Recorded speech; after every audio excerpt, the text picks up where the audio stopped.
Hello, and welcome to Famicast 233, your Famicast for the early part of November 2022. I'm your host, Danny Bivens, and today, joined by a not-so-sweaty James Charlton. Time to get ripped, son! What's going on, man? Hey, man, I don't have a swoled, but I might have to get one soon. Cool. That makes sense later, after my new business. Anyway, next. And also joined by Ty Sugar. What's good? Damn, I was kind of hoping James was gonna make a crack about Guy Fawkes night or something. It's coming up. Right. That's very true. Burn down Parliament, kill the government. I mean, happy Halloween. I mean, what? It's Guy Fawkes Day? It's so weird that the British made a holiday after that movie. You know, I just don't understand. Nice troll, Danny. Wild. Good job. Yeah, James Allen's in the chat. Let's go. Is that racist now? I don't know. It's all James Allen's fault. Leave it to him. J-Cat's in there too. Hey, what's up? You have to do it in the Chris Pratt voice. Let's go. There it is. That's racist. Yeah, balls. Everyone get the dynamite ready. I'm sure J-Cat's got a barrel full of dynamite ready for the 5th. Yes. Ball's here as well. He says, hello, I'm back again, but again to watch, but not listen.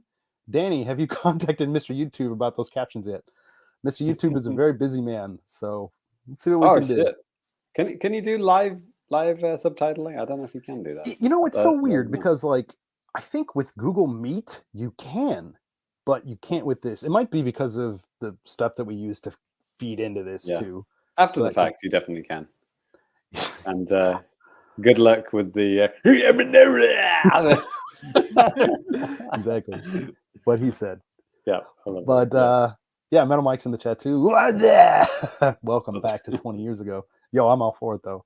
It's never gone away for me. There it is. Oh, I have some very important news about what's up later. All right.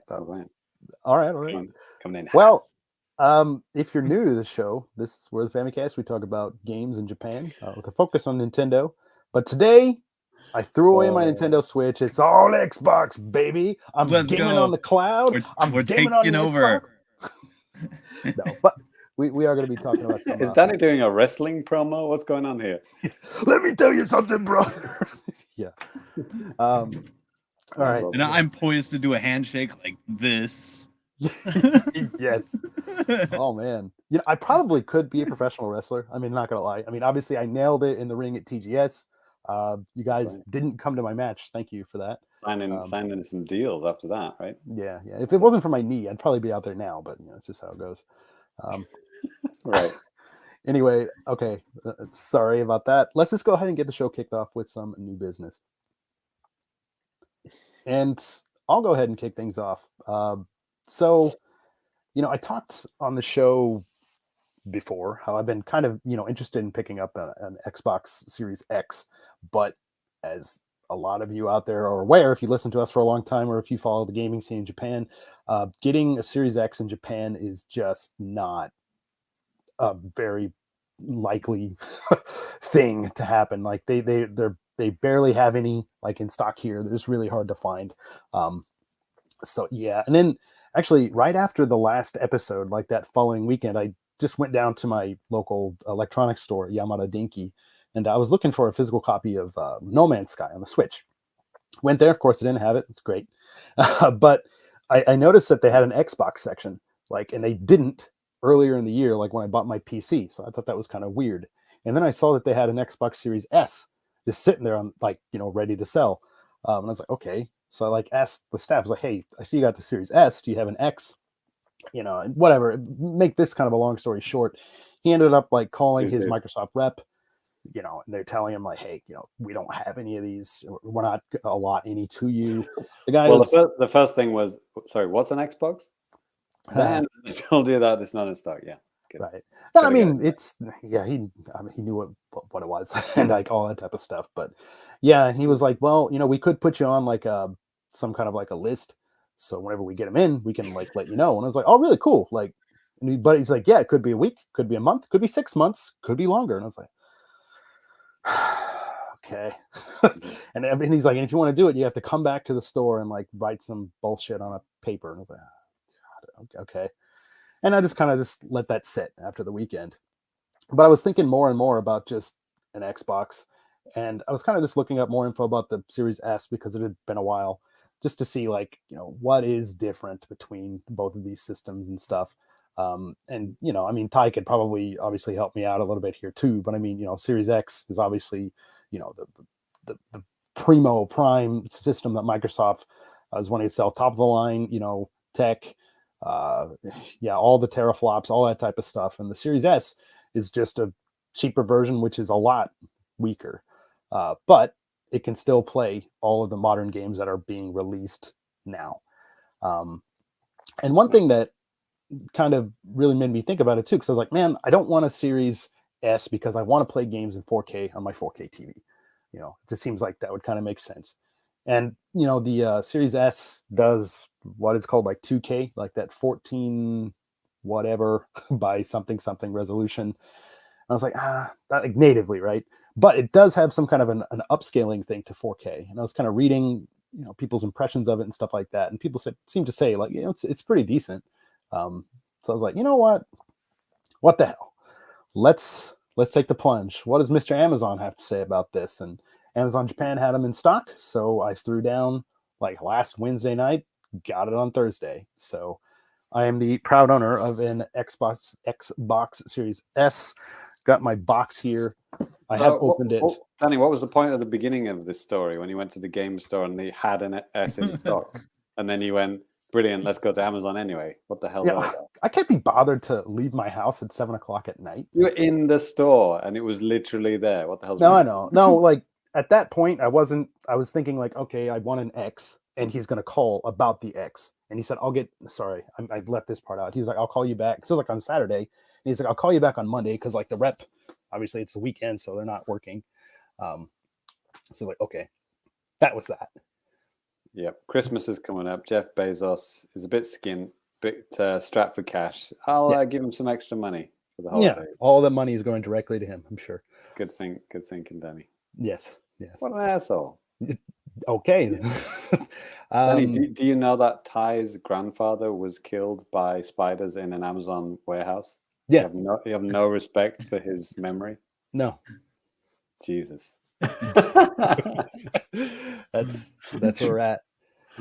No, so I mean, I've been kind of jamming on the Xbox here recently.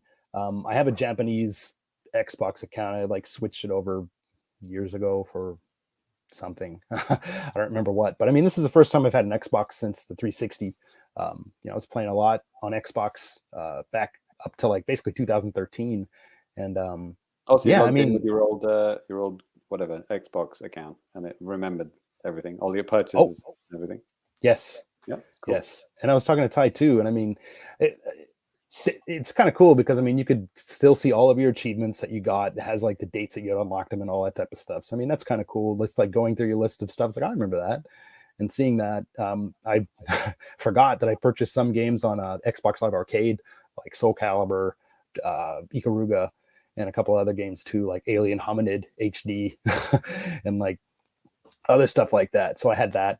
And then obviously, I've talked about it on the show before, but I'm also subscribed to Game Pass. So you have a library of, hundreds of games to go through, including, Microsoft first party stuff, a lot of EA stuff, all that type of stuff. So yeah. And kind of what I've been jamming on, I'll show up. Actually, I'm just going to go ahead and just throw up a video here. But I mean, it's kind of daunting because there are so many different games on Game Pass. Like it's really kind of hard to think about like, well, where the hell am I going to start? So I started with something that I thought would be familiar enough, but yet a little bit different. And so the first thing I checked out was Tetris Effect. All right, because it's included on Game Pass, and I mean it's a Tetris game with some like really cool visuals and really cool music and stuff like that. So that was kind of fun. Is this the updated one, the connected, whatever? Yeah. But I don't have any interest in playing anything online. I was just going through like I think it's called the Journey or something, where you're just going through levels against not even against a computer, just different levels and stuff like that. But I mean, this is available on the Switch too. So I mean, if you're hungry for Tetris, because Tetris 99 ain't getting any more events or anything like that, right? So yeah, so this is kind of fun, just kind of popping in, and looks really great, on the big screen. I wish I could turn it up a little bit louder. I'm usually playing at night, so it's a little bit hard to catch like the bumping soundtrack that the game has and stuff. But, right. That's a big part of it, isn't it? Yeah. I mean, yeah, it's really cool though. I'm just something just to kind of chill out with, and stuff like that. Ty, did you check this one out much, or? Yeah, I played it a bit. I think I talked about it before, probably briefly. Yeah. Okay. I remember Ty talking about it. Yeah. Okay.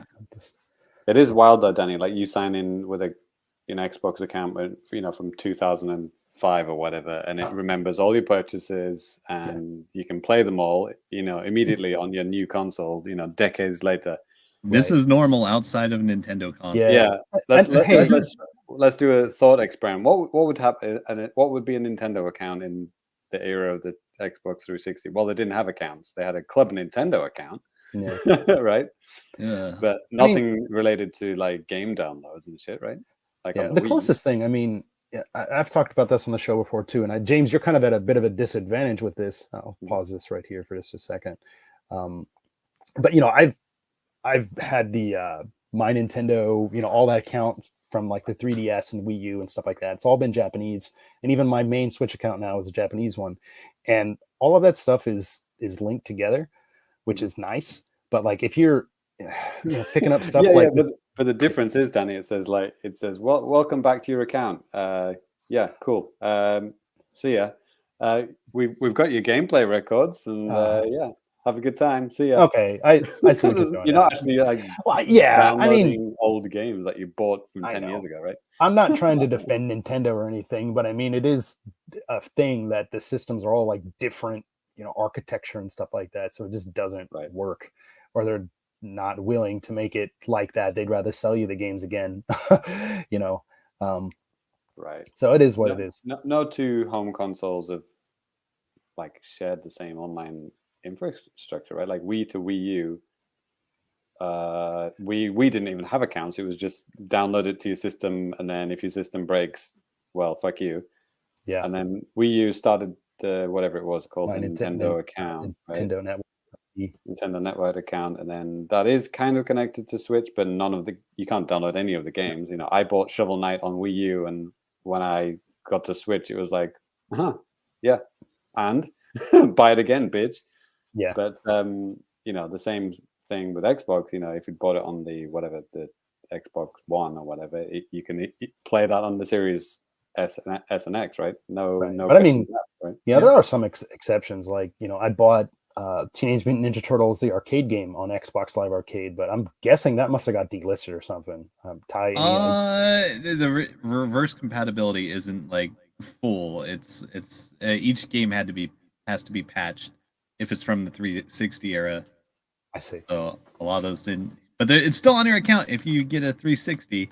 Okay. I mean, I have like 3 360s in this room. But like the Xbox One games, like 100% of those work on Series S and X. Danny, for Christmas you should turn on those old 360s. It'll give a nice red glow for Christmas. Well, I do. Boom! That's right. 3 Red Rings of Death joke in 2022. Well, I do have my HD DVD player, and I do have a couple of HD DVD Christmas movies that I would love to watch. Brilliant. National Lampoon's Vacation, Family Vacation. Oh yeah, word. And A Christmas Story on HD DVD. So Danny, you're an absolute maniac. It's like, man, when HD DVD died, that was when I knew it was time to jump in, because the shit they cut those prices like in half. It's like, hey, you want a player? It used to be like $200, now it's like $50. And in Japan, you don't get a free movie, but yeah. Brilliant. Are those things region free? Yeah, they were, which is the best part of that whole thing, where Blu-ray has a bunch of whatever. But yeah, I played a bit of Tetris Effect, and of course I also jumped into some Halo Infinite on the system as well. I've never really been a Halo guy. Like, I've never beaten a Halo game. I played just a little bit of maybe the original, but that's about it, really. Like, I don't know. I just never owned it. And I just never played it. Maybe played some Halo 2 online, or not online, LAN parties with people back in the day, but I suck at it. So it's like, whatever.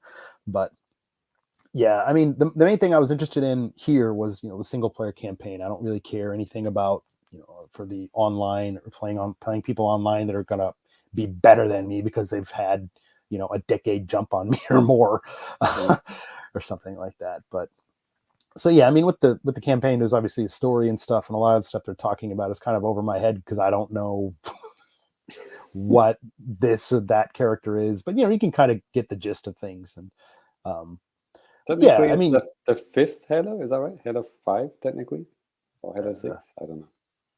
Sure. I can't stand Halo. I'm just going to say it right now. I do not like Halo. I've played a few of them, and I just don't like it.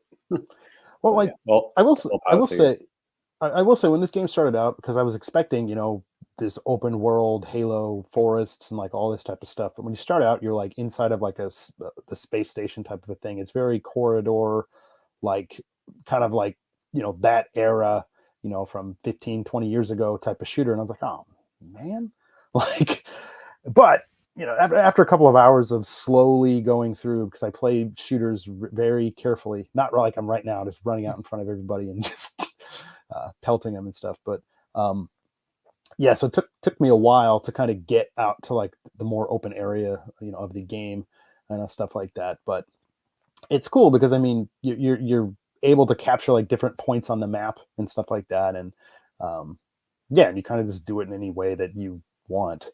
And Ty, did you play much of this? This came out last year, right?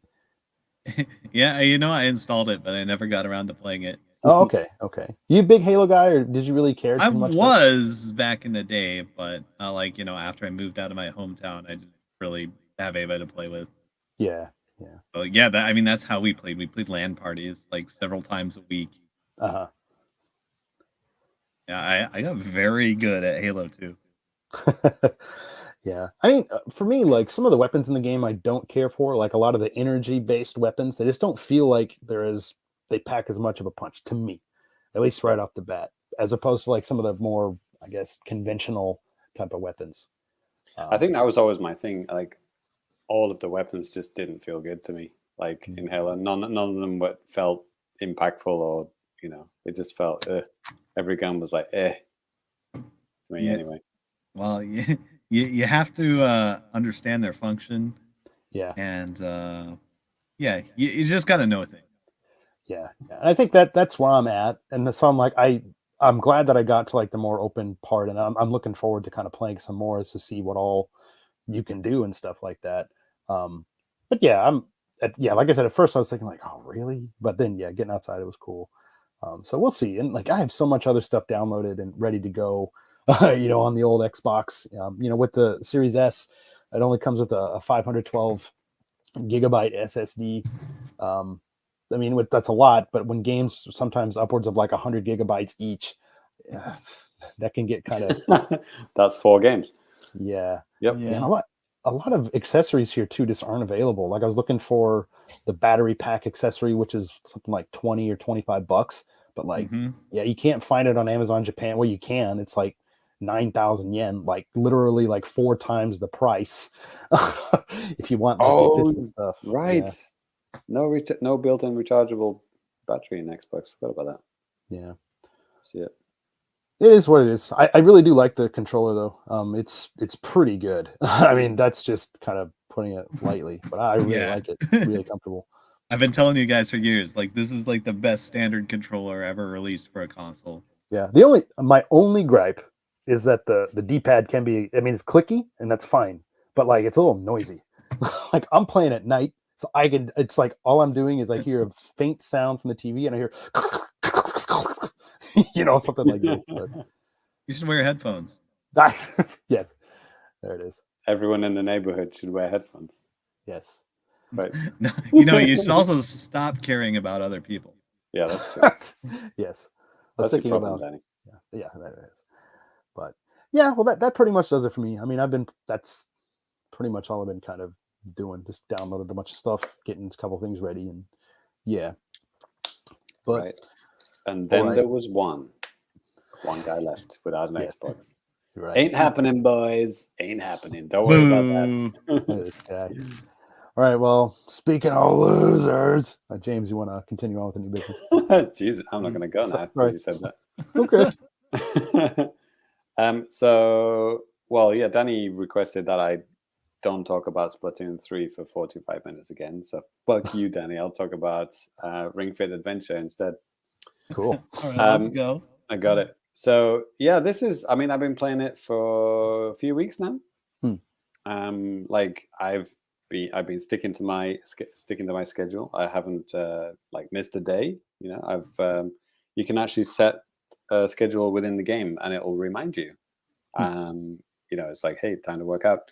Actually, this is kind of an interesting question. Actually, I don't know the answer to this. Someone in the chat or someone listening can write in to tell us. Like, is there another Switch game which has like an alarm built in? Like, this is like a system-wide alarm. So like, I've set it to like, you know, I've got like 4 days where I work out, and I've set it to a specific time after work when, you know, I should be working out. And my Switch, the screen will turn on and it will vibrate, and then there'll be like a system message saying with a Ring Fit Adventure thing on, and you just push A and it goes straight into the game. It launches the game from there. Like I don't know if that's available in other games or if they made it just for Ring Fit. Like I've never heard of anything. I could have sworn that this was available in something else. I just can't remember what it would have been. Azik in the chat has a good point. Aren't there hundreds of alarm clocks on the eShop? That's true. Yes. 1,000 yen for an alarm clock. It is. They all start with like AAA. It's like AAA alarm clock because they want to be, you know, top of the eShop list. Anyway, it's cool. I think that's a cool thing, and it has reminded me sometimes, you know, like I'll, you know, come back from work and then I hear my Switch like vibrating. I'm like, oh shit, yeah, right, time to work out. So that's cool. And you can set it to whatever day you want, any day, time, you know, the frequency, whatever. And it's very good at like explaining, you know, what you should be doing, and you know, how often you should work out. It never pushes you to do too much. I mean, it actually errs on the side of caution, to be honest. It's like, you know, don't push yourself. Like if you're feeling pain, like stop. You know, like don't push yourself. That's like it will have the opposite effect, you know, like you're feeling pain, you keep on going. Push through the pain. No pain, no gain. Yeah. So yeah, it's kind of funny because like the game actually asks you at the start, like, is this level okay for you? Like, do you want to make it a little bit harder and like, you know, maybe do a little bit more gains, or do you just want to keep it where it is and just enjoy it at this pace? It asks you every single time. And, you know, most of the time I just say, yeah, I'm good at this pace. But last week I did increase the difficulty, and yeah, it's like, it's cool. I mean, there's like maybe about 30 levels of difficulty, and you know, it goes all, you know, from 0 to 30. It's like, you know, 30, you're doing a lot of reps, and, you know, you're doing a lot more, basically. It increases the amount of reps you do, and you know, I don't think it increases the difficulty of the exercises because you choose those. But it does increase the amount of reps. So, for example, you know, this thing. Oh, we're looking at the Adventure trailer now. So this thing, I mean, it's quite hard to push in. Like if I can put my hands together like that. It's pretty hard. It's a very, very sturdy piece of equipment. So you think, you know, doing this, it's not hard, right? But, you know, if you're doing this like hundreds of times, you like, there are parts in the level where you're kind of shooting blasts of air. So when you do this, your guy will blast out air. If you're doing that like hundreds and hundreds of times, you know, it can get tiring. Then think about exercises like this. You got it above your head. And then now you're doing this above your head. It's like, this is all of a sudden way harder. Because like, you know, doing this, you're using almost your weight to kind of push against it, right? But here, it's like, you know, you try that. And then there are exercises which make you do this, you know, 20 times or something like that, and you can, it's fucking tiring. Let me tell you. And you can really feel the burn in your arms. Like, it really does give you a workout, just from this thing. And they've thought of so many different exercises and way to use it, like, pushing it against your body and like pulling it like a bow and arrow. There's like there's one that I've just unlocked actually, which you kind of put it between your knees and like push it together like a maybe like a thigh kind of press kind of thing. So it emulates like all different kinds of exercises with just this one thing, which is kind of incredible. The leg strap, like which you put on your left leg, just like that. I'm using my Zelda Special Edition Joy-Cons because my regular ones ran out of battery in the middle of a workout. It was like, yeah, your batteries are dead, mate. And it does actually remind you to recharge them as well, because you forget, because you leave it in there all the time in the leg strap and in the ring con. Anyway, so what was I saying? So yeah, the leg strap, it doesn't really do that much, but it measures when you're jogging. Yeah. And it'll measure like if you're going low enough, if you're doing some kind of squats, for example. It'll say, hey, go a little bit lower, and it'll know, if you're low enough to register as a proper squat. So it helps count how many squats you do, how much running you do, and there's an exercise where you just sit on the floor and you just kind of stretch your legs out. Yeah. And then push your knees to your chest and then stretch them out again. It will count how many times you do that. So those kind of exercises, you don't actually need the ring con at all. It actually says just put the ring con to the side. You don't need it for this exercise, and it just relies on the leg strap. So yeah, and some of them use them together. Like I said, when you're running through the game world, obviously using the leg strap to count your steps, but also using the Joy-Con to kind of blast things in the environment. Right. But yeah, pulling it out as well, like doing this kind of thing, stretching it outwards. That's another thing that you can do. This is actually when you do this to go back in the menu, which is kind of funny. So you're like pulling it out to go back, and then pushing it in to select, and you're turning it to select things from the menu, and moving it up to go back through the menu. So you're using it all the time. It's like, and I really like how it gamifies, the exercises. Like I think I'm in World 3 now in the adventure part of it. And there are other game modes I'll talk about in a second, but in the adventure mode, you're going through, you're defeating this big bad guy. I forgot what his name is now. Drago, I think it is. It's like this fucking huge buff dragon that's like, making the world bad or whatever. You basically going through these environments, which are really beautiful. I think maybe it's based on like the Breath of the Wild engine or something. It's like, it looks very familiar. It's like a little bit more cartoon shaded than Breath of the Wild, but like, the environments are very, very nice. And you are going down a limited path. Sure. Because, you're just jogging on the spot, and that, makes you go forward. But if you run, you will go faster. And if you push the ring con in a downwards motion and blast the air downwards, it'll push you up and you'll jump. So, there is some kind of like Mario Odyssey style moves where you can like run really fast, like in real life, you're running on the spot really fast, and then you do a jet of air downwards, and you'll do a huge kind of like almost like a Z jump from Mario 64 or something. But like, you're doing it physically, and it feels really, really good. I really like that part of it. It's like you're doing these kind of Mario style moves, or whatever action game style moves, but you're actually using your body physically to do it. And in the World 3, which is based on, what's it called? The Sportan. It's not the Spartans, it's the Sportans, because it's everything's like sport related, and everyone's obsessed with fitness in this city, right? And they're like, you come in and they're like, they call you tiny and they call you puny, and then then you get trained up in their world, and then you know, they, oh wow, you're looking pretty swell, bro. You know, like, yeah, I'm gonna call you Ace from now on. You know, it's you know, kind of just cute little adventure game style things there. But yeah, so like those in that the stage that I just did earlier today, actually, there was a part where I was doing a zip line. You know, how many times have you been down a zip line in a video game? You walk up to it and you push A and you slide down it. Job done.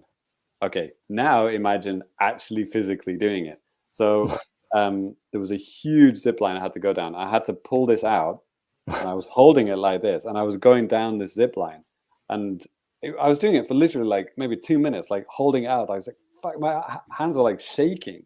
I was like, okay, I need to take a break. And when I let go, it stopped on the zip line. It stopped. It just like put the brakes on. I was like, oh shit, I'm gonna have to do this to get to the fucking end of the stage. And almost the whole stage was me like pulling this Joy-Con out as hard as I could. And it was fucking tiring. And it's like, it makes you think about, you know, video game zip lines and the whole, well, that too. Video game zip lines in a whole different, you know, way. And it's like, Jesus Christ. Yeah, that was cool though.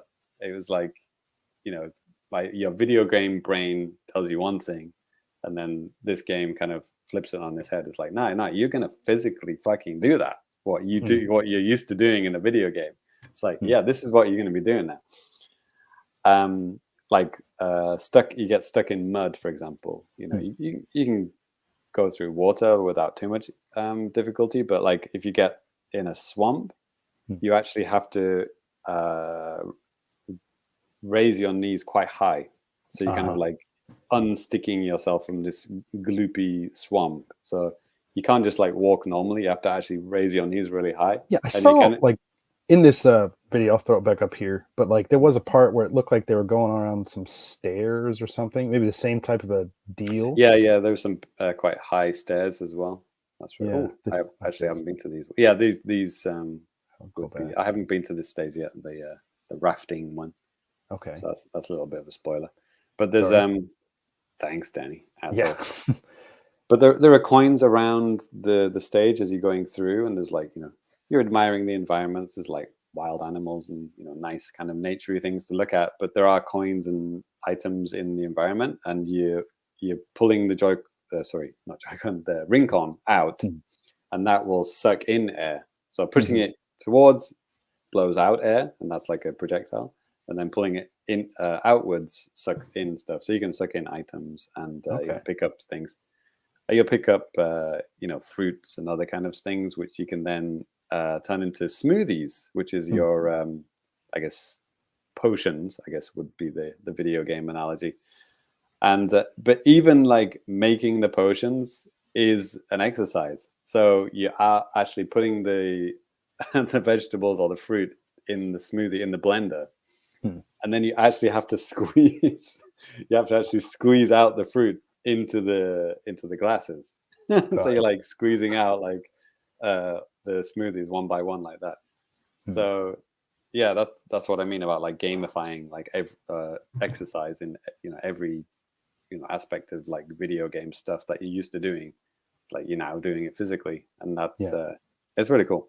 I really like that. So yeah, I'm going through the adventure mode. I mean, the adventure mode is there just to, you know, encourage you to do exercises, but it is a very linear thing. It's not like, you know, some deep RPG or something like that. You know, there are shops to buy items and, you know, upgrade your clothes and stuff like that, but it's not very deep.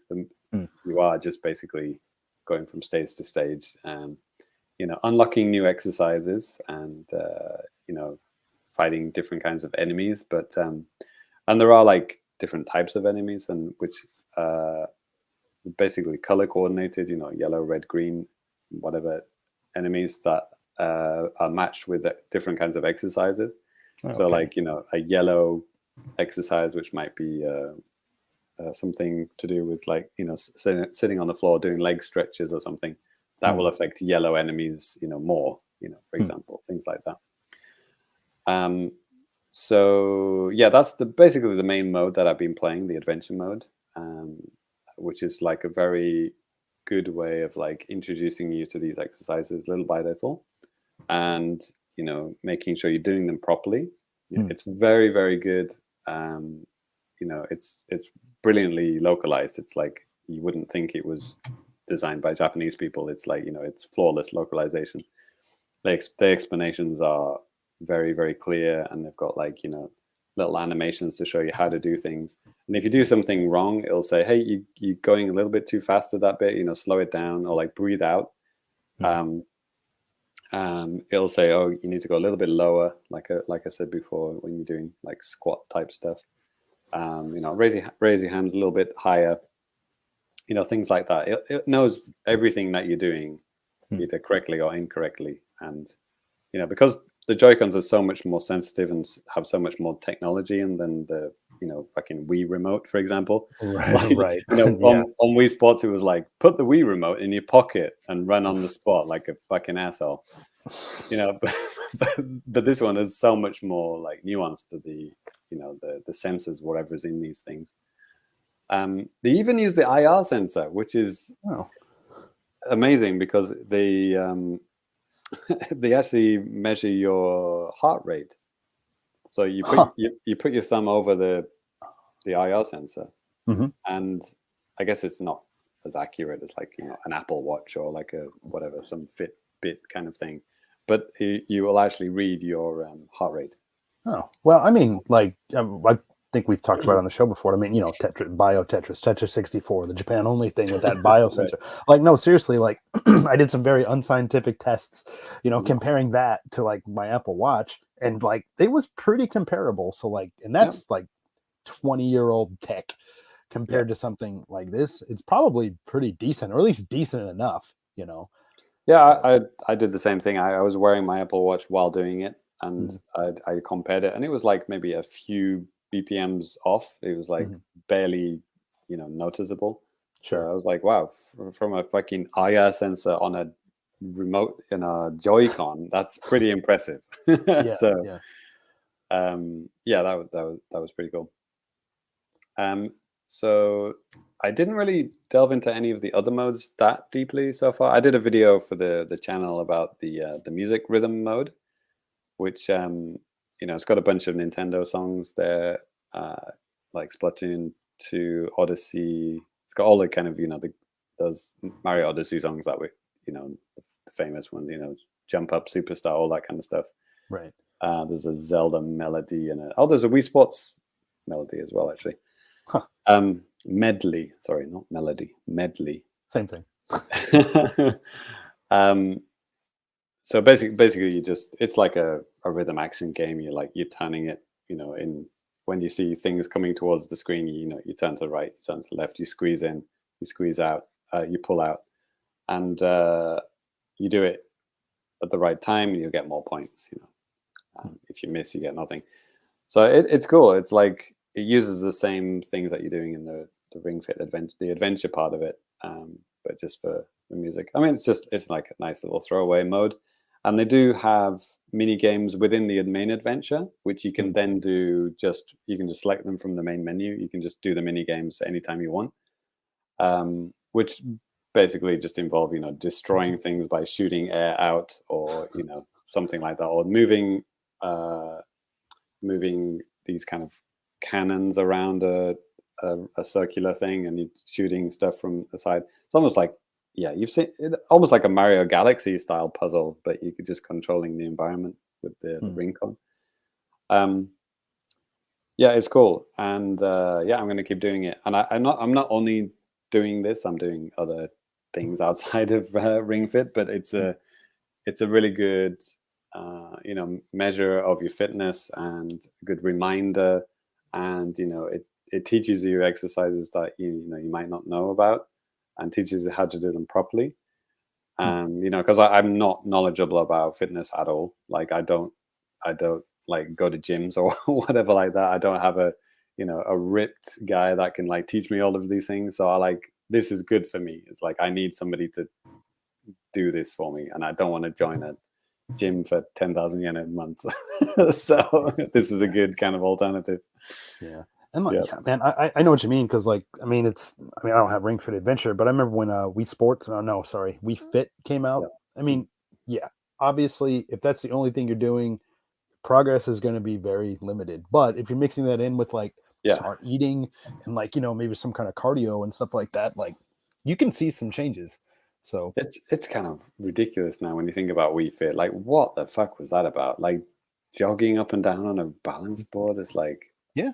I mean, it's just, I mean, a lot of this is the leagues ahead of that. This is like an actual fucking workout. I mean, to give Wii Fit its credit, I mean, it was getting you off of your couch and getting you moving around. I mean, yeah, there was a lot of just like stand on the balance board and do this, but there are other things too, like, okay, it's push-ups time. Do this. Oh yeah, that's true. Like that. So I mean, there were a lot of different things that you can do. Some of it was really fun. Some of it was like, this sucks. I hate it because it's really hard. There are a lot more yoga in yoga. Yeah, it's like yoga based. But I mean, obviously with that board, they could keep track of your weight, BMI, and that's why that's why everyone's mom bought it. Yeah, my mom bought it. She loved it. I played it for like maybe a good year or something like that, and I was cutting some weight. I think I got down to like 75 kilograms. And like the fucking people around me here still said, Danny, you're fat. I'm like, Jesus fucking Christ, what am I supposed to do? So yeah, I mean, I would say if you're thinking about it, or if you're like me, you're kind of like interested in, getting more fit or fitness, but you just don't want to go to a gym and be laughed at by swole guys, lifting like 200 kilogram weights with one hand or whatever. Like a bunch of wimpy guys that are going to be smaller than you that are doing terrible. The reps are way too fast. They're standing on the equipment for like 50 minutes at a time. It's awful. I've been to gyms here. There you go. Yeah. So yeah, you do need some space. I'm lucky. My office is quite big. I can stretch out a full yoga mat, no problem. I got, like I said before, I got the Ring Fit yoga mat as well with the game, like the orange one with the logo on it. But you don't need to. You just buy whatever 500 yen yoga mat from so the 100 yen store or something. Doesn't really matter. But yeah, it's good, and yeah, that's all I can say. It's fun, and I'm gonna keep doing it. Cool. Yeah, I'm not going to talk about it like every episode. I just like Danny wanted me to talk in a little bit more detail, and hopefully I've done that. Yeah, no, great. Have you been like losing weight, or like what? I guess not to get too personal or something. Like what are you trying to do? Like lose weight, or just like be healthy, or what? I think maybe lose a little bit of weight, not too much. I'm not like you're a pretty thin guy, right? So it's more like building muscle and stuff like that, and when you get a little bit older, it's more important to start doing muscle training to keep your body as it was, because I've noticed that not doing anything is not good these days. But up until like before I was 40, not doing shit, my body didn't change at all. Now not doing shit, it has an effect. So I'm gonna try and balance it out so I can stay how I was, basically. Cool. That's right. I'll give you my blood sample later, Danny. Please. Mm-hmm. Yes, I need to test it for midichlorians. That's right. And also know my horoscope, right? Yeah, that too. Yeah, yes. Oh, you're an A-type. That means you're an asshole. Yes, that's how that works. What an asshole. There it is. At least once per episode. Yeah, right. And whatever, 50 hours of Splatoon 3. Salmon Run. Salmon Run is the greatest mode ever known to man. And I'm still stuck at. I'm still locked at 2 or 3 hours played. I've now beaten a Kokazuna, which is a new addition to Splatoon 3 Salmon Run, which is a fucking giant enemy. I've actually defeated one at 2 now, which is very satisfying. Pro tip: use the golden eggs. They are a weapon in the Kokazuna stage. That's all I'll say. James Allen, we need to see one of those memes for JC's progress. How it started, how it's going. Right. Can't wait. Well, the thumbnails for the Famicast is probably a good way of doing that. See one, it's his face is bigger than the screen, and then all of a sudden, You can't even see him anymore, basically. And you can see Ty's bedroom get. If you go back in time, you can see the toys disappear. That's the meme waiting to happen. Right. Yeah. Maybe I'll do that. Like, I don't know, episode. What is it? What episode is it today? 233. So 400. Yeah, episode 300. I'll do like a time lapse or something of Ty's bedroom. That'd be fun. God. But, talking of Ty. Yeah. Ty, how would you close this out? I have been reorganizing some of the stuff back there, trying to pack it up a little tighter. You can see some boxes there. Yeah. Rearrange the stuffed toys. Yeah. Those take up a lot of volume. I gotta like fucking, I don't know, like vacuum seal those or something. Yeah. As for what I've been playing, well, the Dead by Daylight Halloween event is wrapping up today-ish, or in a couple days. I got all the stuff. Some of it's kind of amusing, like and the point gains are great, but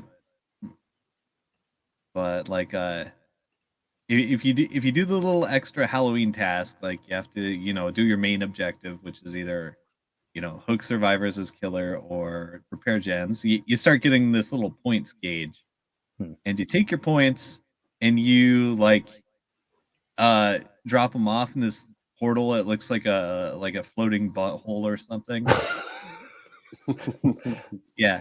You do that a couple times, and it gives you one of these random rewards. Like you get a cool skeleton shirt, or a fucking weapon that looks like a giant ass Jolly Rancher. So I'm about that. It's like the first time they've had weapons this silly. So I gotta rock that. I did play some Trapper games with the with the hard candy cleaver or whatever it's called. Yeah, actually, I mean, maybe I asked you the last episode, but like, can you use these outside of the event, or can you only use them? Okay. Oh yeah, they are permanently on your account. Cool. Yeah. Now I mentioned before I had some very important WhatsApp related news. So in the current battle pass kind of thing, they have the WhatsApp face for Ghostface. Like it's real. It's in the game now at fucking last. Wow. That's from Scream, right? Yeah, or there was like the parody movie. Scary movie. Yeah. But I think they're both like the ghost face, like the actual mask, it's copyrighted to a toy company, not the movie studio. Weird. So which has led to something pretty cool where like a game company, Behavior Interactive, like they got the license for the ghost face, like just the mask. So the ghost face in the game is an original character.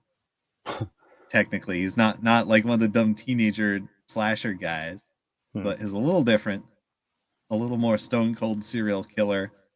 But that also means like whenever they work directly with a toy company, and they have a lot more leeway to add more mask cosmetics into the game, or like create more story content for the ghost face.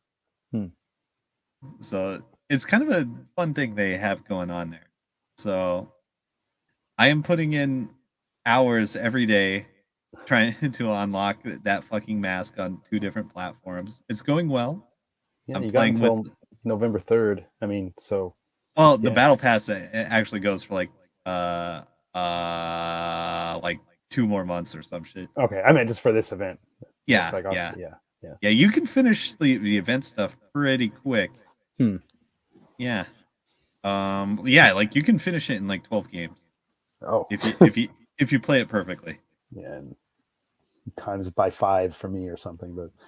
Yeah. Well, it does have rated matchmaking. So if you're a new dumb baby, you can hop in and play with other new dumb babies. And it's on Game Pass. Good. It is. Yeah. Yeah. So that's fun. I've actually been playing with one of my hometown fighting game community pals since his hours and mine like somehow line up.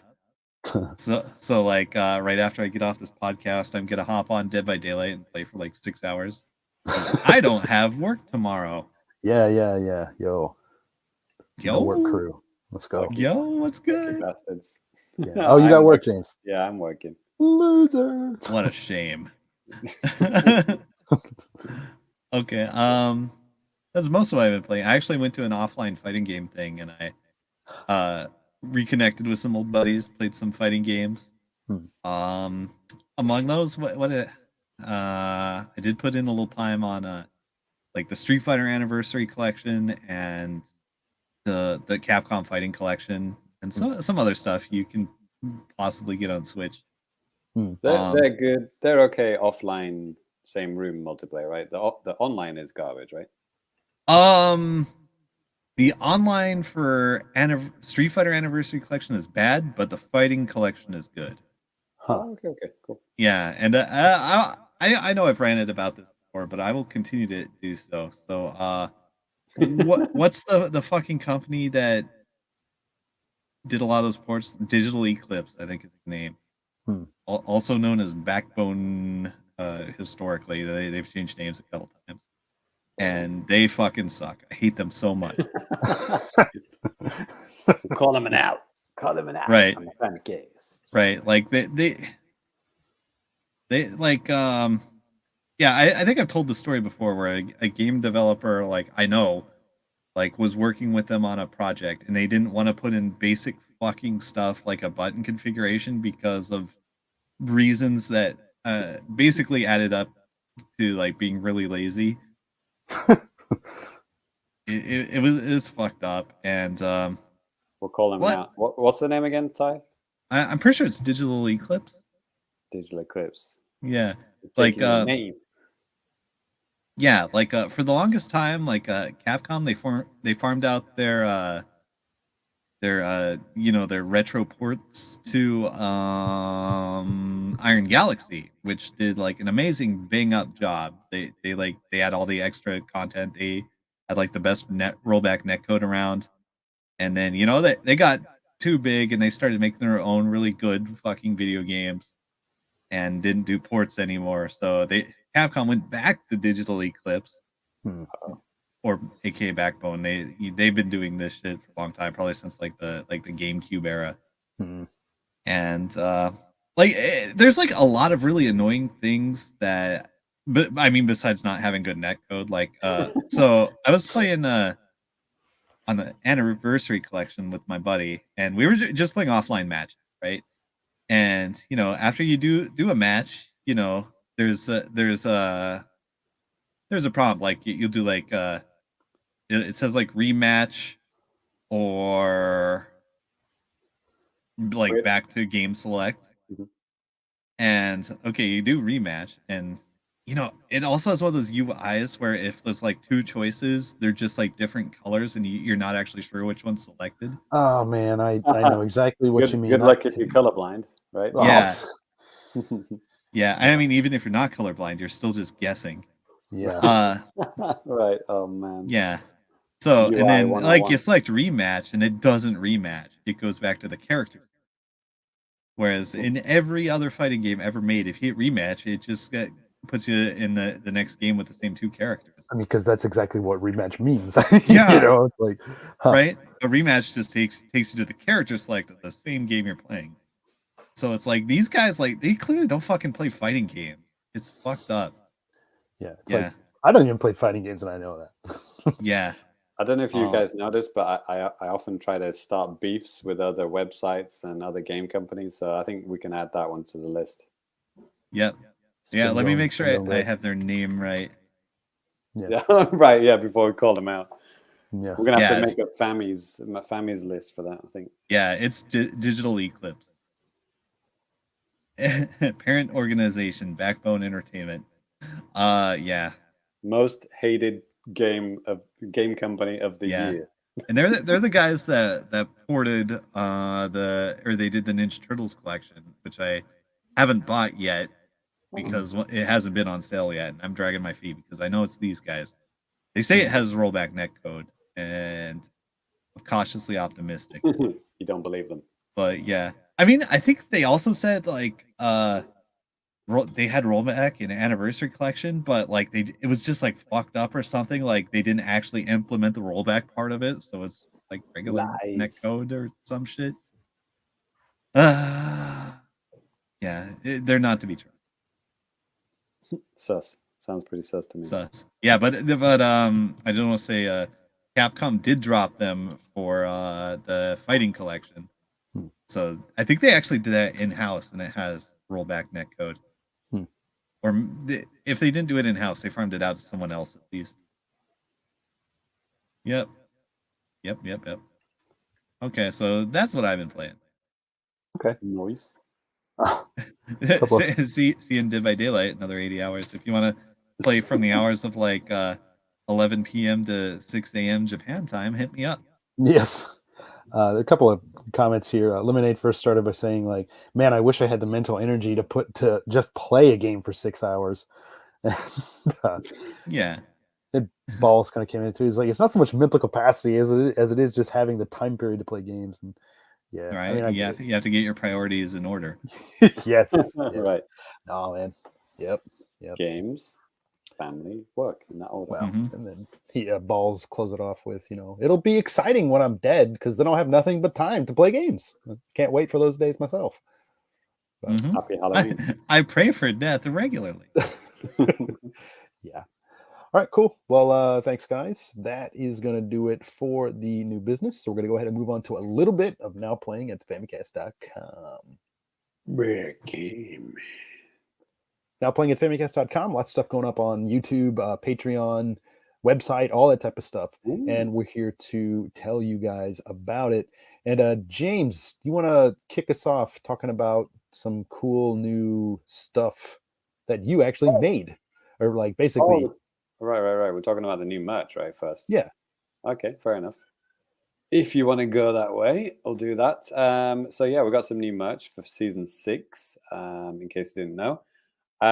We have, well, actually, I might be able to bring it up here on the stream. We've got a new mug. We always like to do a new mug every season.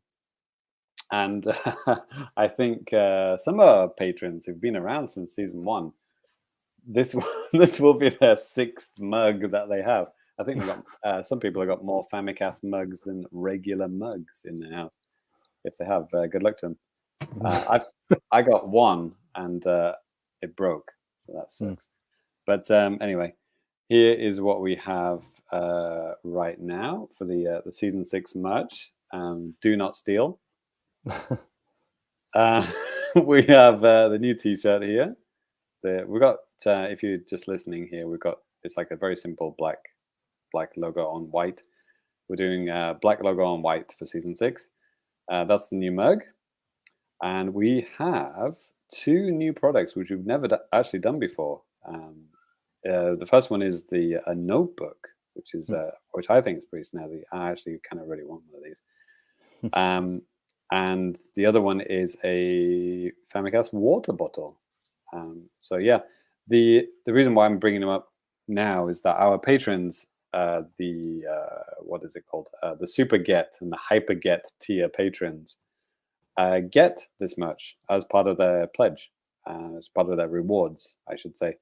So yeah, I've been asking the guys what they want, and they've been choosing it. And yeah, if you haven't got back to me, answer that email, and I'll get this stuff out to you as soon as possible.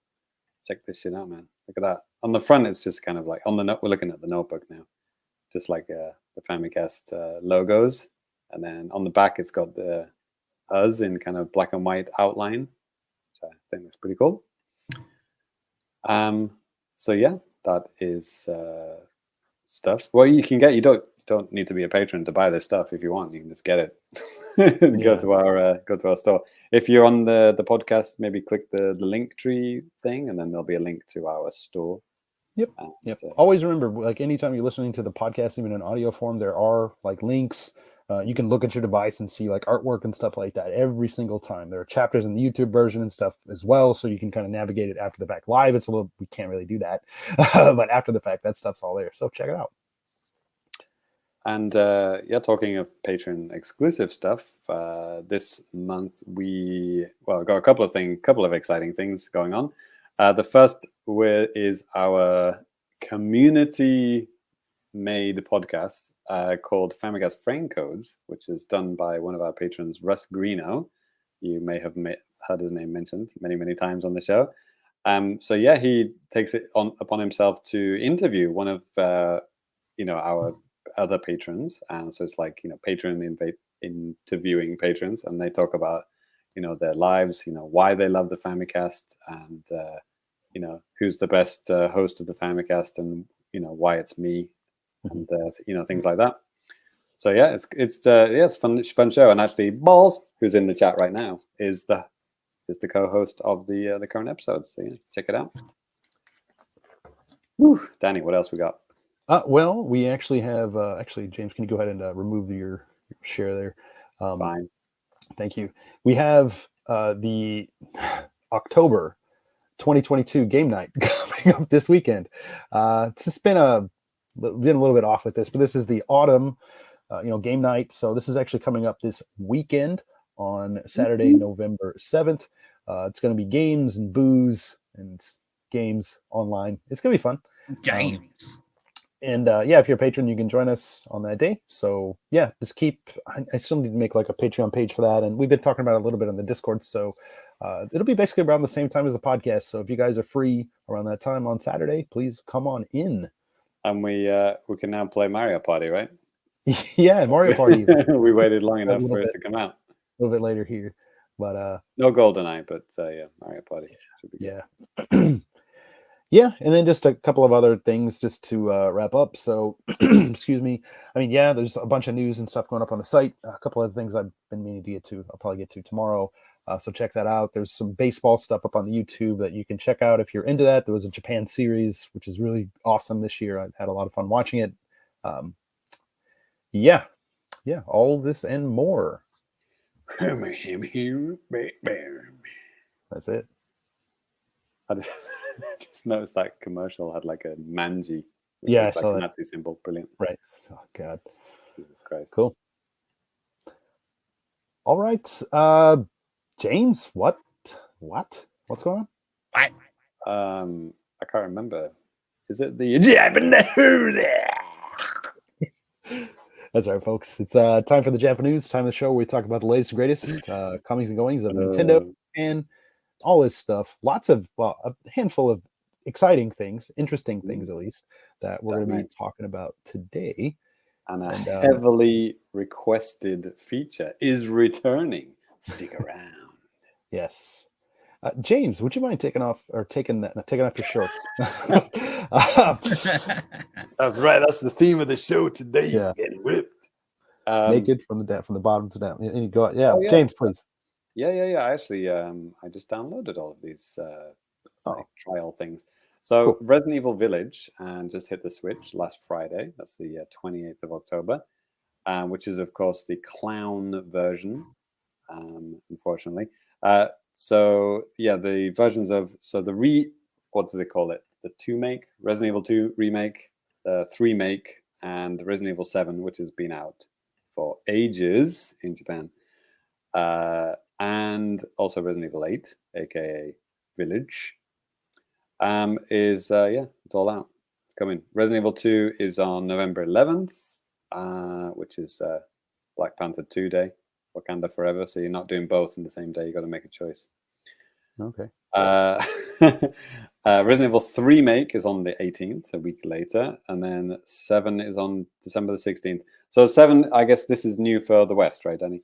Yeah. Okay, gotcha. So yeah, I actually got 7 back when it first came out, whenever it was, a couple of years ago, and take a look at them. Right. Because the rental only lasts for 6 months or whatever. Right. So yeah, as a bonus for gamers like me, who threw down the 120-day ticket, 2,000 yen. That's what I did. Yes. That was 2018. Yeah, I get a few perks apparently if I pick up the game again for some reason. A discount, currently unknown amount, will be available, and all my game saves will carry over. Cool. Oh. Yeah, I was always wondering about that, actually. I did actually email the guys. Danny, help me out. The cloud guys. Ubitas. Ubitas. Yeah, I actually emailed Ubitas guys and said, will my saves be okay? And they gave me a kind of machine translated answer, which I think was yes. But now it's nice to have the official yes, in this form, because they've never said it officially until now. Which is why I never splashed down for another 2,000 yen.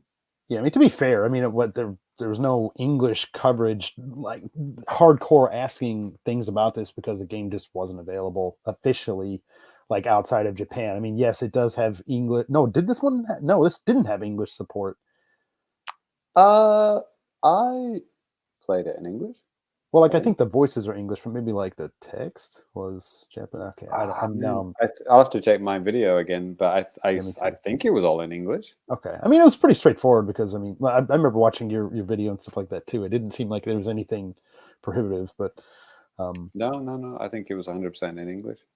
I think Resident Evil / Biohazard are actually some of the best, not language locked, completely language open, because I got Resident Evil Revelitons on the 3DS, the Japanese version, because I had a Japanese 3DS. I only had for Japanese 3DS, and I could change everything to English. I could change the voice, the menu, everything. So I was like, wow, this is cool. That was like literally one of 2 games that you could actually do that in Japan. Like every other game was locked to Japanese, right? Oh yeah, and I mean, it makes sense, because there's guys like us, James. I mean, we're very much so like a fringe case, type of a scenario. So like, I get that. And I think the one that pissed me off the most, Danny, I don't know if you remember this, but Smash, 3DS version of Smash was locked to Japanese, right? And then somebody fucking downloaded they got the ROM, they dumped the ROM onto the PC, and they data mined it, and the English is on the fucking game card, but it's just locked out for no reason. It's like, oh man. Anyway, we're kind of getting a bit off track here, but yes, Biohazard should be in all the languages, I would assume. Yeah, but one thing that was really weird about this too, because they still are quote unquote selling the trial version, the 2018 Biohazard 7 cloud version, on the eShop. Like, that's still available here in Japan. It's not region locked either. Like Assassin's Creed Odyssey, that one is region locked. Like, you cannot access that outside of Japan. You sure about that, then? Yeah. I don't know. Maybe there's a good YouTube video we can check about it. Yeah, maybe. But yeah, so like, I was thinking, like, well, how the hell are people in Japan going to be able to tell the difference between like which is which? I mean, obviously, one will have like a different price tag or whatever, but if somebody's just going through really quick and just clicking buttons or something like that, as people do, who knows? But it does look like the old version does have a different icon compared to like the new one, which you can see. Well, I'm assuming I'm confused here. There's going to be a second version of Resident Evil 7 on the Japanese eShop? Yes. What the hell? I'm not okay.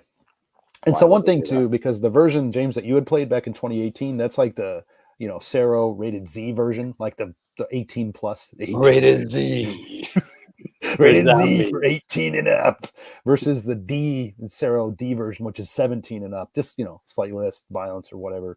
But basically you have to make sure you choose the Z version if you wanted to have your save data and stuff like that carry over. There's a lot of like really tiny text talking about this stuff. Okay. Yeah, I see. I downloaded all the I don't know what they call it actually. It's not trial version, but it's like I think it says game. Oh man, crap! I just saw it the other day. Okay, I've got my Switch right here. I'll just turn it on. But it's basically saying you need to play this demo to make sure you have a fast enough connection to buy this game. Right. It's called the gameplay demo. Okay. It's got the kind of black text above it. It just says gameplay demo. If you can make mine. Oh yeah, you can see that. I will. Yeah. Hold while let me. Jesus Christ! Hold on, James. Jeez. There's the Resident Evil 3 one. I just downloaded these literally like about 30 minutes ago. There's the Village one. There's it's just off screen. Right, and then the new 7 one that said on the screenshot I just showed, it did say something like that. That's coming on December 2nd, so that'll be there. And I mean, cloud versions are definitely not ideal, but I think it's at least some kind of a way for companies to try to get stuff like this on the Switch. as opposed to spending a ton of money and trying to find somebody to optimize it, which would obviously be the most ideal situation. But I'm gonna plug my LAN cable in maybe later tonight and rock those demos, see how they do. Yeah, I mean, I had pretty decent times with Assassin's Creed, Assassin's Creed Odyssey on the Switch, Japan only, thing, and played over 100 hours, like 130 hours, something like that. I mean, yeah, it wasn't perfect. And at that time too, I think the game's only streamed in 720p, but nowadays, like the stuff on the Switch, they sometimes they even give you options for like, performance mode and like all this type of stuff. But right. Yeah, I remember that that Xbox game that came to Switch via cloud. I forgot what it's called now. Made by the Alan Wake guys. Oh, a Control? Yeah. That one had a performance and whatever, not performance mode, and the high res mode was like, it was a little bit janky. It slowed down a lot. So yeah, which is weird. I don't understand the technology behind that because it's a stream. So like higher quality stream though. I mean, it is, not just coming to you. You're sending stuff back and like that. So yeah. Anyways, that's very specific Japan thing I thought was really interesting because I don't think anybody else is talking about that. Probably mainly because they don't care and it doesn't affect them. But I mean, James literally, it's literally just me. I think it's literally just me who would not even me. So the only person that would read the article and go, "Oh, cool, yeah, I bought that in 2018." Yeah, I just wrote an article about it, like, "Oh, that's cool." James, James, yeah. Yeah, I did read that, and I did appreciate that. Thank you for writing that article just for me. Yes, basically, you and me. So, yeah. All right. Well, next up, so as I think a lot of you guys out there are aware by now, the next Nintendo 64 game for the expansion pack is out right now, and of course, there are actually two of them, and it's none other than Mario Party 1 and Mario Party 2. And these are available right now. I just saw them, on my Switch before the show, and you can try them out online. Heaven forbid, good Lord. That's your thing. Yeah, well, I guess the board game part of it is fine, but when you go to the mini games, that's when you need an actual good connection, right? So right. Good luck to us all. Well, we'll find out on game night, right? Yeah. I mean, I do want to try that out. I'm assuming the second one is way better than the first one, or is it? None of them are good, James. Yeah, obviously, that's why I used the phrase "better than." I didn't say good. Yeah, you might say it's 10 times better. It's still exactly the same. Right. Yeah. The tallest midget award goes to. So yeah, good luck to us all, right? Yeah. One other kind of aspect of the N64 stuff, because I mean, yes, the basically the last known game right now that we know of, the last two known games for 2020 for 2022 have been released in Mario Party and Mario Party 2, Pilot Wing 64 being the other one that was announced at the Nintendo Direct back in September. Then after that, I mean, obviously GoldenEye was announced, Pokemon Stadiums, Mario Party 3, 1080, Excite Bike, and then Harvest Moon for Japan. But I mean, one thing for Japan, like they specifically said that GoldenEye is coming in 2023, whereas for the Xbox reveal and also during the English language version of the reveal for this, they said coming soon. So some people are kind of speculating like, hey, we got two N64 games coming out in November 2022. Boom, GoldenEye for Christmas. Never gonna happen. Yeah. Well, another kind of interesting thing too, like Nintendo did say, like on their website, like Nintendo of America's website, they make sure to kind of differentiate GoldenEye apart from even more N64 games coming in 2023. So maybe that's a bit of like a subtle hint or something like that the game is coming. We'll see. Or they're just emphasizing the one game which would sell the whole product to a lot of people, right? Which is GoldenEye. That's true too. But nobody's frantically looking at Nintendo's website saying, "Oh shit, Mario Party 1 and 2. Oh, here we go, son." Just me. Yeah. But anyways, yeah. I mean, I'm really glad that the N64 stuff is on Switch. I've been having some fun with it, and yeah, hopefully we get some GoldenEye pretty soon. We'll see. Yeah, I'm not looking forward to all the articles saying how GoldenEye hasn't aged very well, and it's actually really bad, and it's like the worst FPS I've ever played in my life. Why do people like this? Yeah, all those kind of articles. They've already probably written them, ready to go. Right, bastards. Well, one other kind of interesting thing that came up right when they first announced Mario Party coming to the Switch, there is like some new benefits that are coming to Nintendo Switch expansion pack members. That being, you get 2 times the amount of gold coins for like a certain, like a very short amount of time, from like November to like basically the beginning of February, which is cool. That's real money. Gold coins. That's real money, bud. Yeah. So that's awesome. And then, this is worldwide too. You get that. And then you also get some N64 themed little icons and stuff like that you can get on your Switch and plug and play there. And then for Japan only, there are actually some physical items that are available on My Nintendo that requires you to be able to purchase them. You have to be a subscriber to the expansion pack. And yeah, these different items, you can kind of see an outline of them here if you're watching the video version. I mean, yeah, there's a t-shirt and some stickers and some mugs. The stickers they're I'm sorry, these are actually physical. Oh my god, no, I'm confusing myself here. Badges? I'm sorry, these are those are user icons, aren't they? Yeah, user icons, excuse me. And that's the same like all across the board. So like that's not a big deal. But the cool stuff is, yeah, I think that's cool. So our Switch profiles we could just change it to an N64. There is an N64 icon. Yeah, that's there. I'll be down with that. Yeah, controllers, F-Zero stuff. There's a lot of Zelda stuff. Like right now, like the 3 games for November, it's Mario 64, Kirby 64, Majora's Mask, and then like some N64 system, and then controller. Captain Falcone. Yeah, he's coming December, and then the last batch is coming in January. But yeah, I'm excited for the merch, like so much so because it just went on sale today. I logged in during like a break at work. I had like 7 minutes, and I was able to make a purchase and still get to my class on time. Which colors did you have back in the day, Danny? I had the gray one, obviously. I had a black one and a green one. Nice. Like personally, I bought a red one. My little brother had a green one, and that was it. We just had 3 controllers: the gray, red, and the green, which is fine because I have 2 brothers, 3 of us, so it worked. Ty? Oh, here it comes. On a gold one. Get fucked.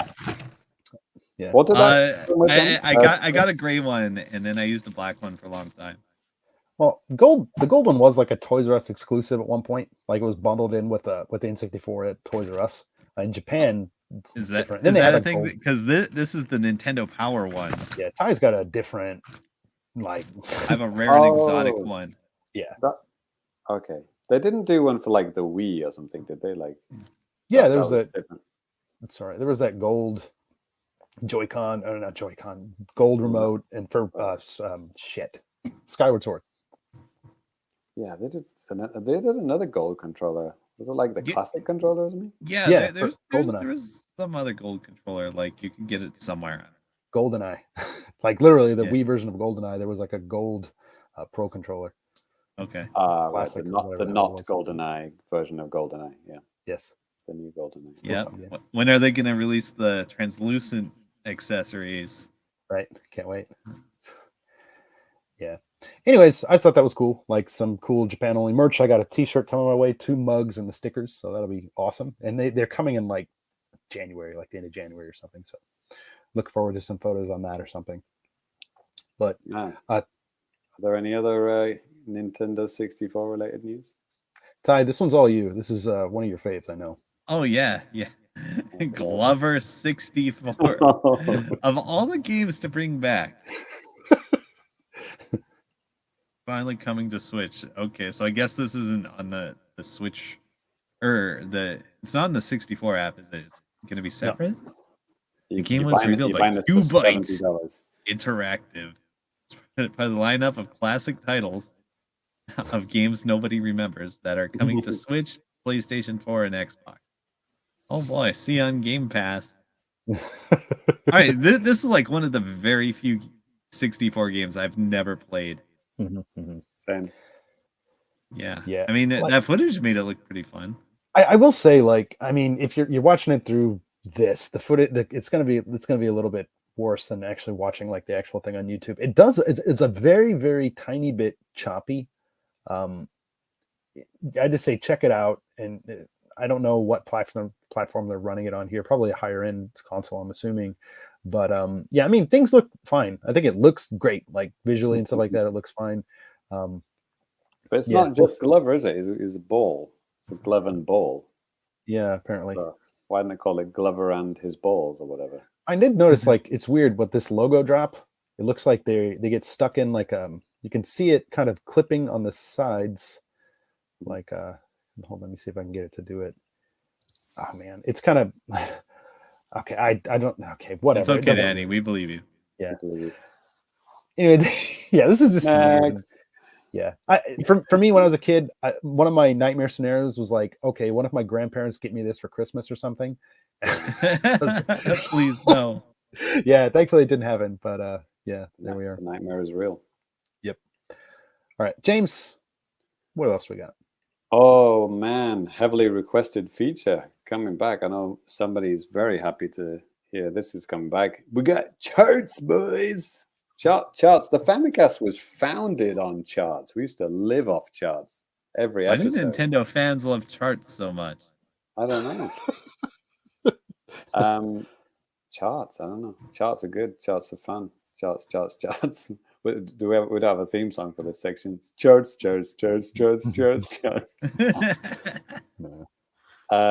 Anyway, so we got the top 30 games. We don't have to do all of them. We've also got the hardware top 9. I want to mention the date there too, James. Oh yeah, the dates. I mean, who cares? It's the most recent one that's published, which is the end of October. Well, 17th to 23rd, anyway. So yeah, before Halloween, basically, right? So let's do the top 10 anyway. So number 10, and well, the top 30, it's basically looks like a Nintendo Switch top 30, but there are some PS5 games in there. Okay, once again, this is physical only. Yep. Yep. Physical only. So yeah. Anyway, number 10 is the Switch version of Dragon Quest X, the online thing. All in one package versions, 1 to 6. So that is the online one, right, Danny? Yes, and that just came out that week. Yeah. So. Oh, right.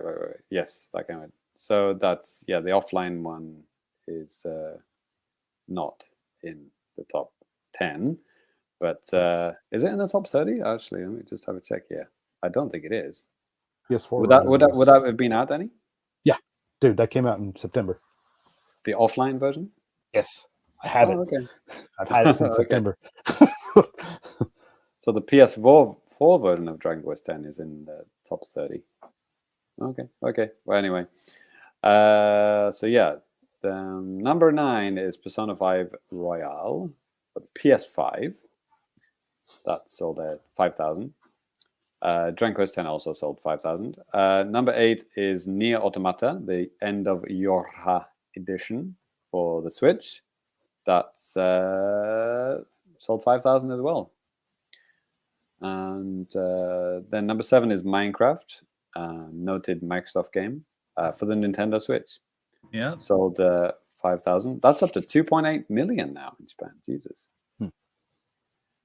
Number 6 is Mario Kart 8 Deluxe, another 5,000. Why is every game just selling 5,000? That's really weird. Well, it's only like a week worth of sales too, James. So in the middle of October, so it's not exactly like high peak sales time. So Mario Kart 8's up to 4.8 million. Number 5 is Dragon Quest X Rise of the Five Tribes offline. Oh, there it is. Got it. That sold 6,000. It's up to 206,000 now for the Switch. Is that only on Switch, Danny? Nope. Remember we just talked about a PS4 version. And there's a PS5 version as well. So I'm getting so confused here. 10 offline and 10 online. Both. Yeah, it is. And even like the actual logos and stuff for the game, like one's blue and one's red. It's kind of confusing if you don't actually see what. I'm literally like the grandma that you described, right? Yes. Getting confused. Number 4 is the PS5 version of Gran Turismo 7. That sold 10,000. But yeah, it's only up to 169,000. Well, because it's a PS5 game. Yeah. So there's not that many people with a PS5. Yep. Number 3 is another Switch game, Ultra Kaiju Monster Rancher. That sold 24,000. That's a new release, so that's only 24,000 so far. Number 2 is Persona 5 Royale on the Switch, 45,000. So what was the other version? There was another probably PlayStation 5. No. Oh my gosh. Oh, there it is. PS5 versions only sold 5,000. Right. I mean, it's just install base, Yep. Pretty much. And also the system which, people have been begging for it to be on for the last 5 years. And then, Jody kind of chimes in here too about with Gran Turismo 7. It's in the charts because it's in a PS5 bundle. It's like, right. Yeah. I mean, just to plug Jody, JCat here a little bit. Obviously, we talk about Jody and Genki a lot, and they talk about charts like in super detail every Friday. Yeah. Better than what we're doing. Yeah, definitely. And then number 1 is Splatoon 3. Game Never heard of it. Now I know why James wanted to do charts this week. 3.1 million. The game came out the 9th of September. And this is like a month's sales. Yeah, and that's basically. And that's just physical too. Just physical. I didn't buy it physical. Right. Yeah, you mix in digital. I thought they released some kind of number, but I can't remember it off the top of my head. But I wonder if the physical cards that they sell, the download cards that they sell in the convenience stores, I wonder if they count as physical. I forgot how those are classified. Yeah. Because I did buy one of those because I wanted Actually, did I show that on screen before the Splatoon 3? Did you get that as well, Danny? No, I just bought it with the coupon thing. Gotcha. The card looks like that, and then you pull it off. It looks like that. It's cool. Very nice graphics. So let's go on to the hardware. So we usually like to play the guess how many Xbox was sold this week. So anyone want to have a guess? Well, Danny got one. Yeah, but this is I'm a little this doesn't count for like me. I'll be a number on the charts like in a couple of weeks actually. And actually I already saw these numbers like earlier last week. So like I'm not the guy to ask. All right. So at number 9 out of 9 is the PS4. It sold 13 units. So I don't think the PlayStation 4 is going to go above 8 million, are they? Yeah, it's not even in production anymore. I don't know. Yeah. It's 7.8 million in Japan. So I don't think they're ever going to go over the 8 million. The new 2DS LL, aka XL, including the regular 2DS, sold 57. Yeah, again, out of production as well. Yeah. So this is just the 2DS, right? The new 2DS sold 1.1 million. Yeah. LL, right. The big one, Here we go, boys. Number 7, Xbox Series X, 207. For a total of 164,000. Clearly outselling the PS4, right? Right. I mean, literally, how many times? 10 times more than the PS4. Yeah. Switch Lite sold 1,100, and that's up to 4.9, almost 5 million now, just for the Switch Lite. Number 5 is the PS5 Digital Edition. 2,400 units is up to 278,000. So it's actually not that much above this Series X if you only count the digital edition. Number 4 is the Series S, Danny's recent purchase. 3,900 units sold. That's 207 in total in Japan. So yeah, if you add up the Series X and the Series S, what's that, like 360, 370, something like that? Number 3, we got the Switch. The regular OG Switch, 15,000, is up to 18.7 million. Number 2 is the regular PS5 with the disc drive. And that sold 26,000 up to 1.7 million. So, number 1 is 3DO. Switch, the SWOLED. So yeah, the SWOLED is clearly the most popular model right now. 38,000 sold, 2.8 million over. Just the SWOLED model is 2.8 million. So right. Yeah, you add that to the 18 million of regular Switch and the almost 5 million of Switch Lite. Right, that's a lot of Switches. Yeah. Jody brings up another thing too. It's actually, I'm glad that she did. Like, yeah, Splatoon 3 did sell 3.45 million physical and digital in the first 3 days. Like, Nintendo actually put that out there. So yeah, if you think about Splatoon sales in Japan only, it's probably somewhere around 5 million, like soon, which is basically around the lifetime, the date of Splatoon 2. So that's kind of cool for, as a success story for Nintendo in Japan. Yeah. So yeah, I guess I didn't really think about the OLED model being the most popular because I just assumed people were still buying the regular one. No, it's like the OLED's a little bit more expensive, right? It's like it's like 10,000 yen more expensive. so, but yeah, it's clearly the most popular one. I don't even think they do bundles with it, do they? It's just the console. There are a couple of, like, there's a Splatoon one, right? Like the special ones and stuff like that. But I mean, oh my God, good luck with that. Right. Exactly. Regular Switch, you got a whole bunch of bundles to choose from, right? Sure. Like, yeah, I mean, yeah, it's still kind of a pain in the ass to buy consoles here in Japan. You got to get on a waiting list or be lucky or something like that, especially with PlayStation 5s. Xbox, it just depends. Like, sometimes it's easy to find them, sometimes it's hard. The Series X is almost impossible to find. So I don't know where this is going from. And, Jody and Genki talk about this all the time, but there's problems with people scalping, PlayStation 5s and Xboxes here. And it seems like, oh, it can't be that bad. No, it's like, I don't know how many people in Japan actually have these fucking systems, that they have the Japanese versions. How many people actually have these that are living here? Right.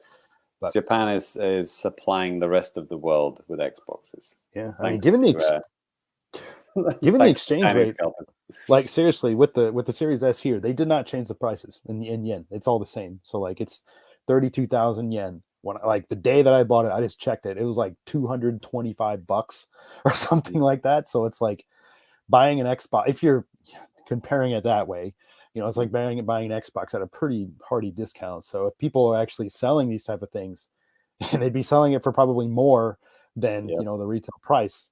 Yeah. And it's just, Microsoft and Sony aren't doing enough to take care of this here. And also, Japan's not really a huge priority for them either. So I guess they don't care.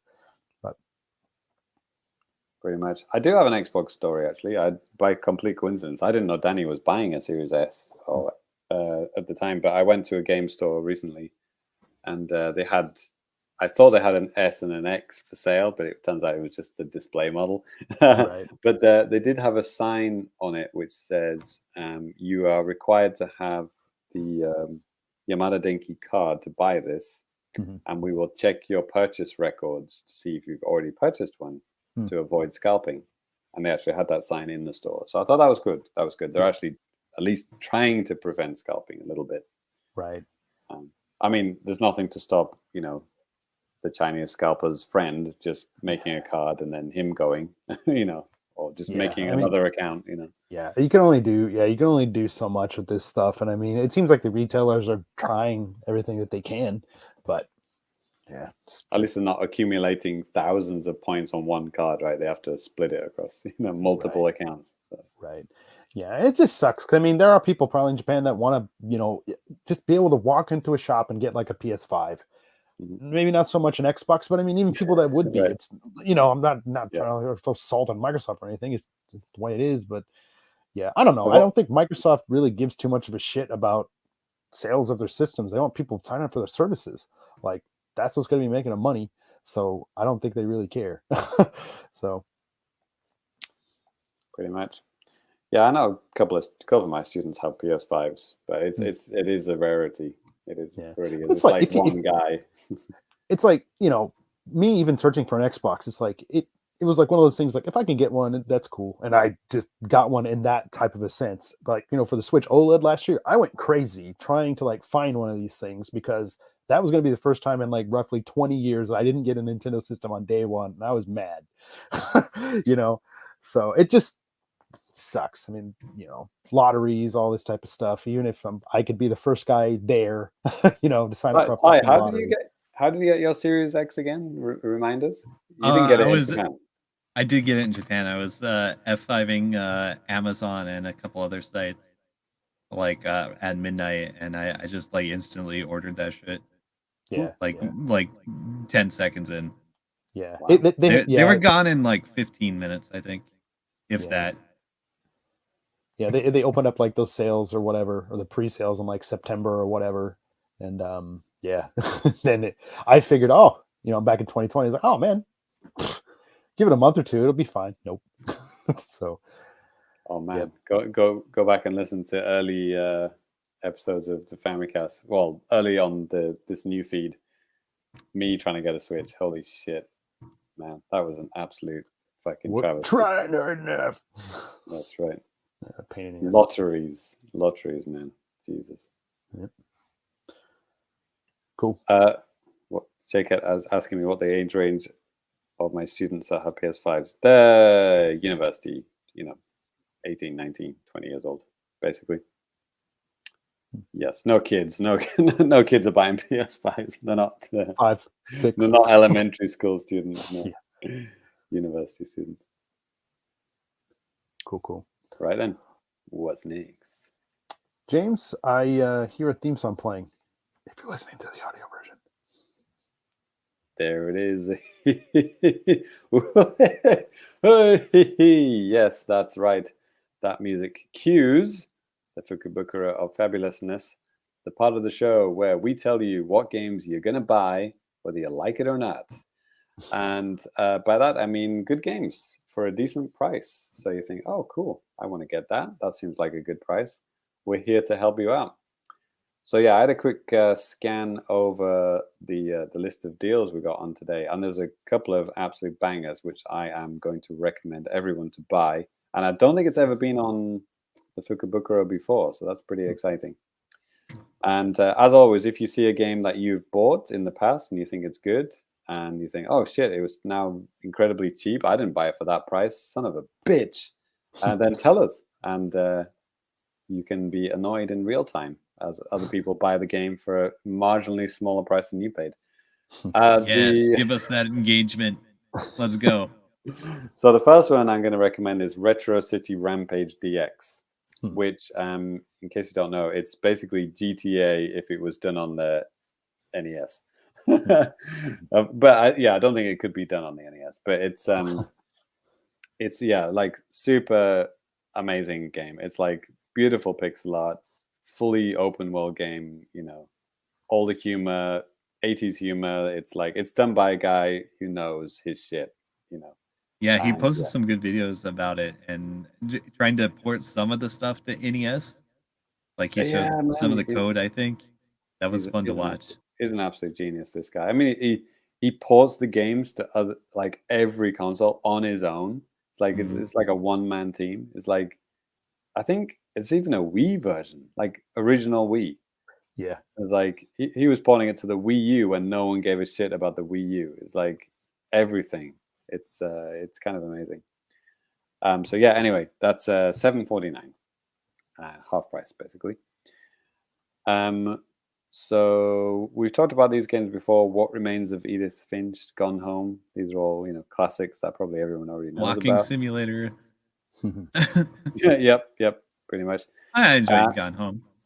The other one is Owlboy, which is a game which I played when Cyrus was still on the podcast, God rest his soul. This is a beautiful pixel art 2D adventure game which is not too hard, except for one stage, which is balls hard.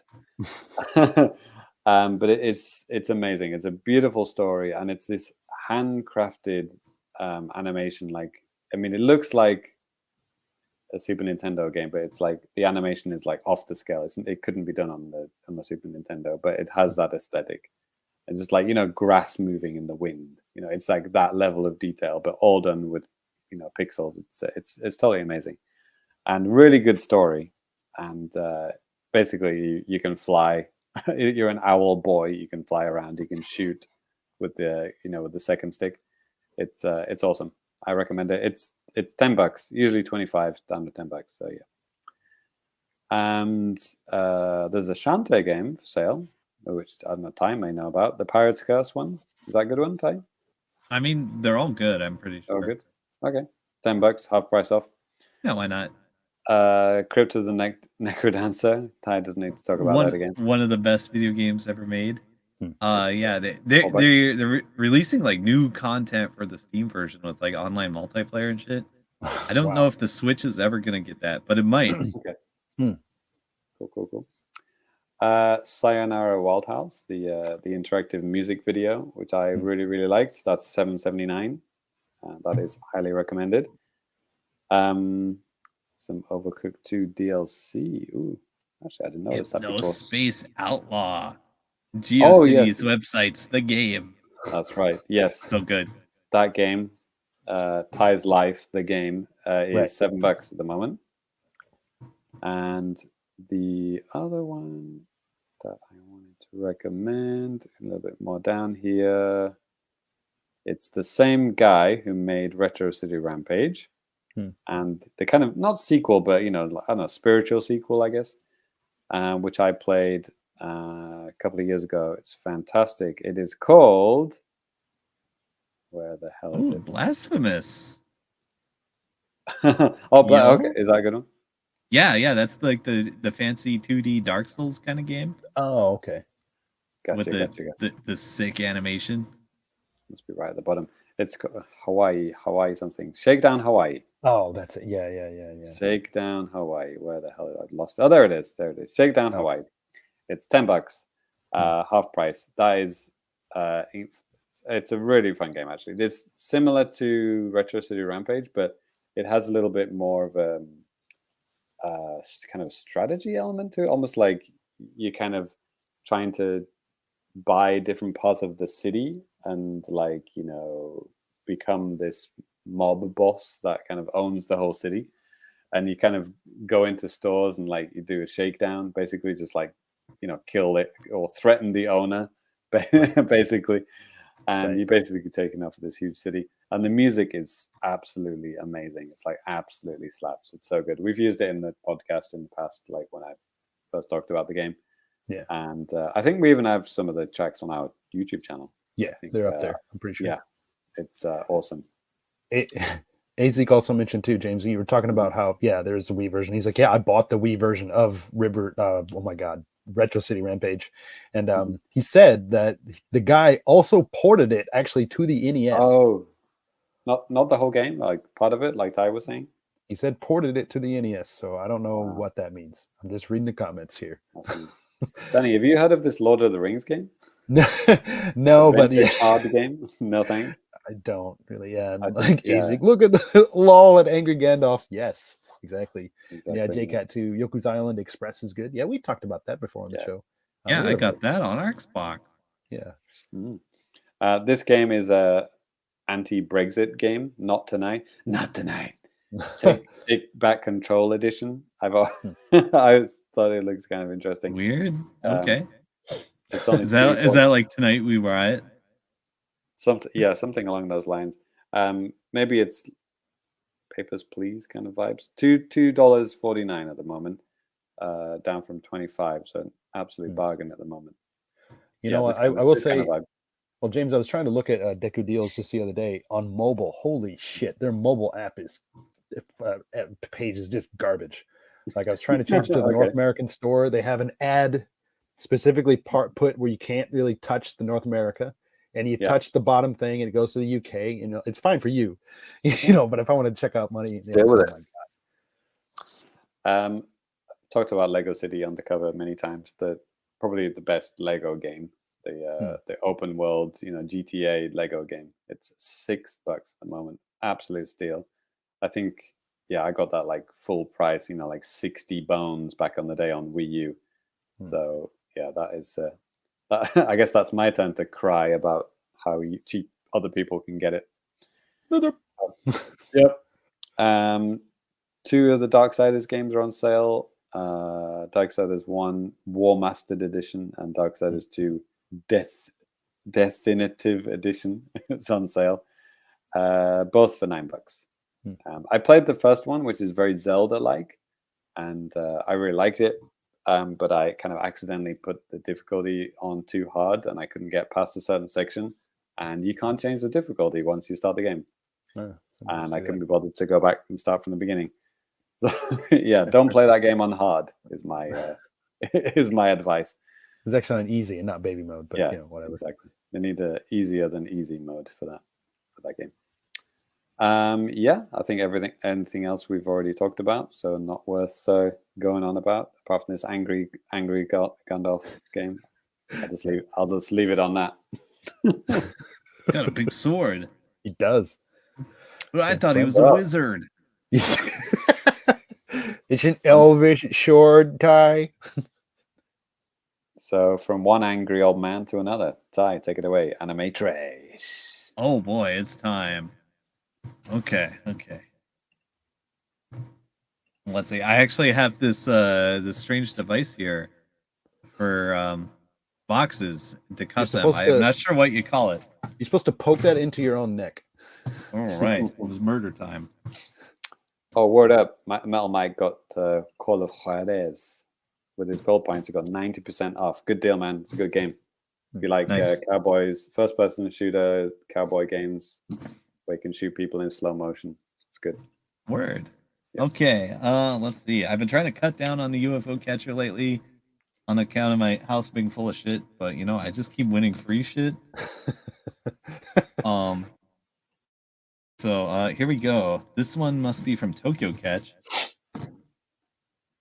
And I gotta tell you, all right, so they have some 3-arm cranes you can play, where you try to pick up like a placeholder plush prize. And not once but twice I have successfully picked up the thing and bounced it out of the front of the machine, not into the return. All right, man. And then I filled out a support ticket, like, does this count? And they're like, hell yeah, brother. That's awesome. It's just like the other day, you were mentioning, like, basically, if you get it out of the machine, like, it is yours.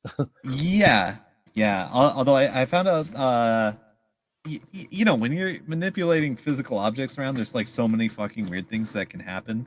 Yeah. Like, on Toriba, they say if your prize touches the bottom of the machine, it counts, but Tokyo Catch doesn't have the same thing. Like, I dropped a prize once. It was like it kind of got stuck in the return, like leaning against one of the bars, and I sent them a mail, and they're saying, no, that one doesn't count. Well, like, what the hell are they gonna do when shit just gets stacked up in there then? Well, it doesn't get stacked up, but I guess they meant you would probably have to grab it and try to tilt it forward so it would slide in. Oh, okay. Okay, well, what do we got in here? So yeah, this one's from Tokyo Catch. I think this is one of the things I bounced. Oh, this is big. This is fancy. All right, we got. That's what she said. We got a re-zero here. Just a good old regular anime maid. Yeah, there it is. I guess she's standing on a snowflake. This has got some weight. This has got to be a big figure. I mean, look at this thing. It says, throw it on the pile. Artist masterpiece. Yep. Top heavy. Yeah. And like the box isn't like super glossy or anything. Yeah. They're going for the premium look at least. Yeah. Yeah, it's got like an embossed foil thing on the box. Maybe I'll open this up later and check it out. Fancy. Yeah. Put it on your Instagram. All right. And I don't know what the hell this is. I think it's got one of those fucking quintuplets on it. I think this is a pillow. It's just like vacuum sealed, super tight. You should probably keep it like that, Ty. Yeah, I think you're right.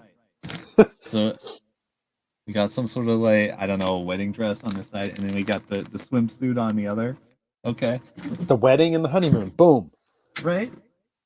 All right. So that's box one. How many ReZero Ram and Ram figures does one man so need? Many, and it's kind of a meme, right? They have like so many weird ones. Like I got like the mermaid one and like the robot one. Of course. Don't we all?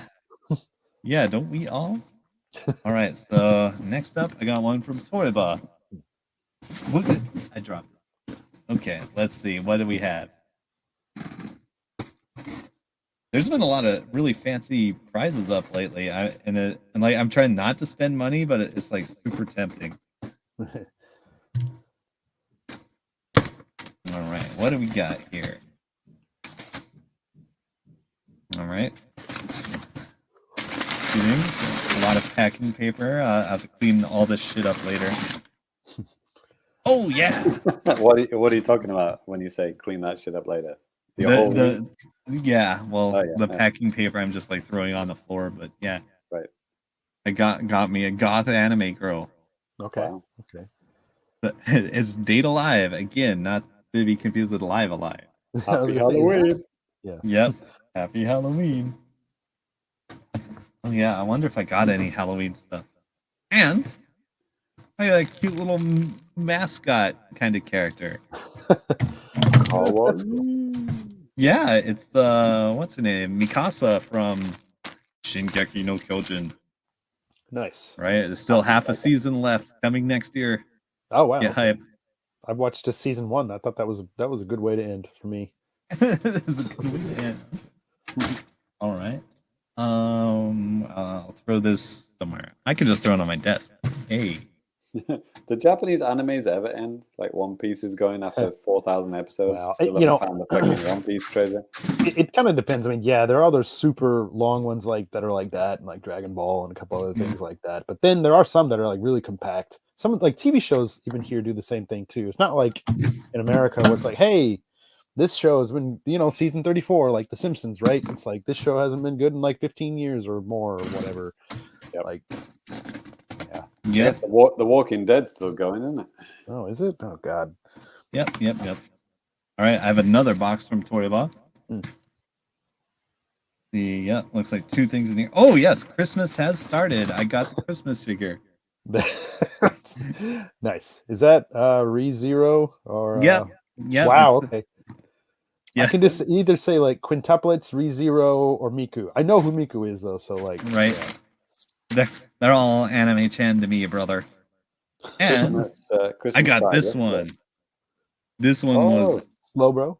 Yeah, this one was absolutely $0, like 1 try, free ticket. Nice. It was pretty amazing grab, I gotta say. Yep. Yeah, he doesn't have the fucking thing biting his ass, so I get which one is it? Slow bro? Or slow poke? Slow poke. Yeah. He's cool. I like him. Bullshit. Slow king, right? Yeah, sure. Yeah. All right, so that's 3 boxes. Okay, I only have 1 more tonight. Metal Mike said, for some reason, I imagine Ty doing snow angels and all the paper mess on his floor after the show. Yep. 100% true. Gotta sleep somewhere. Yeah, that's how he clears out space. All right, so I got 1 more. This is from Taito Catcher. Let's see, what do we got?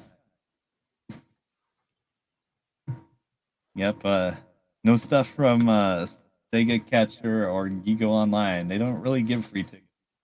Ah, right.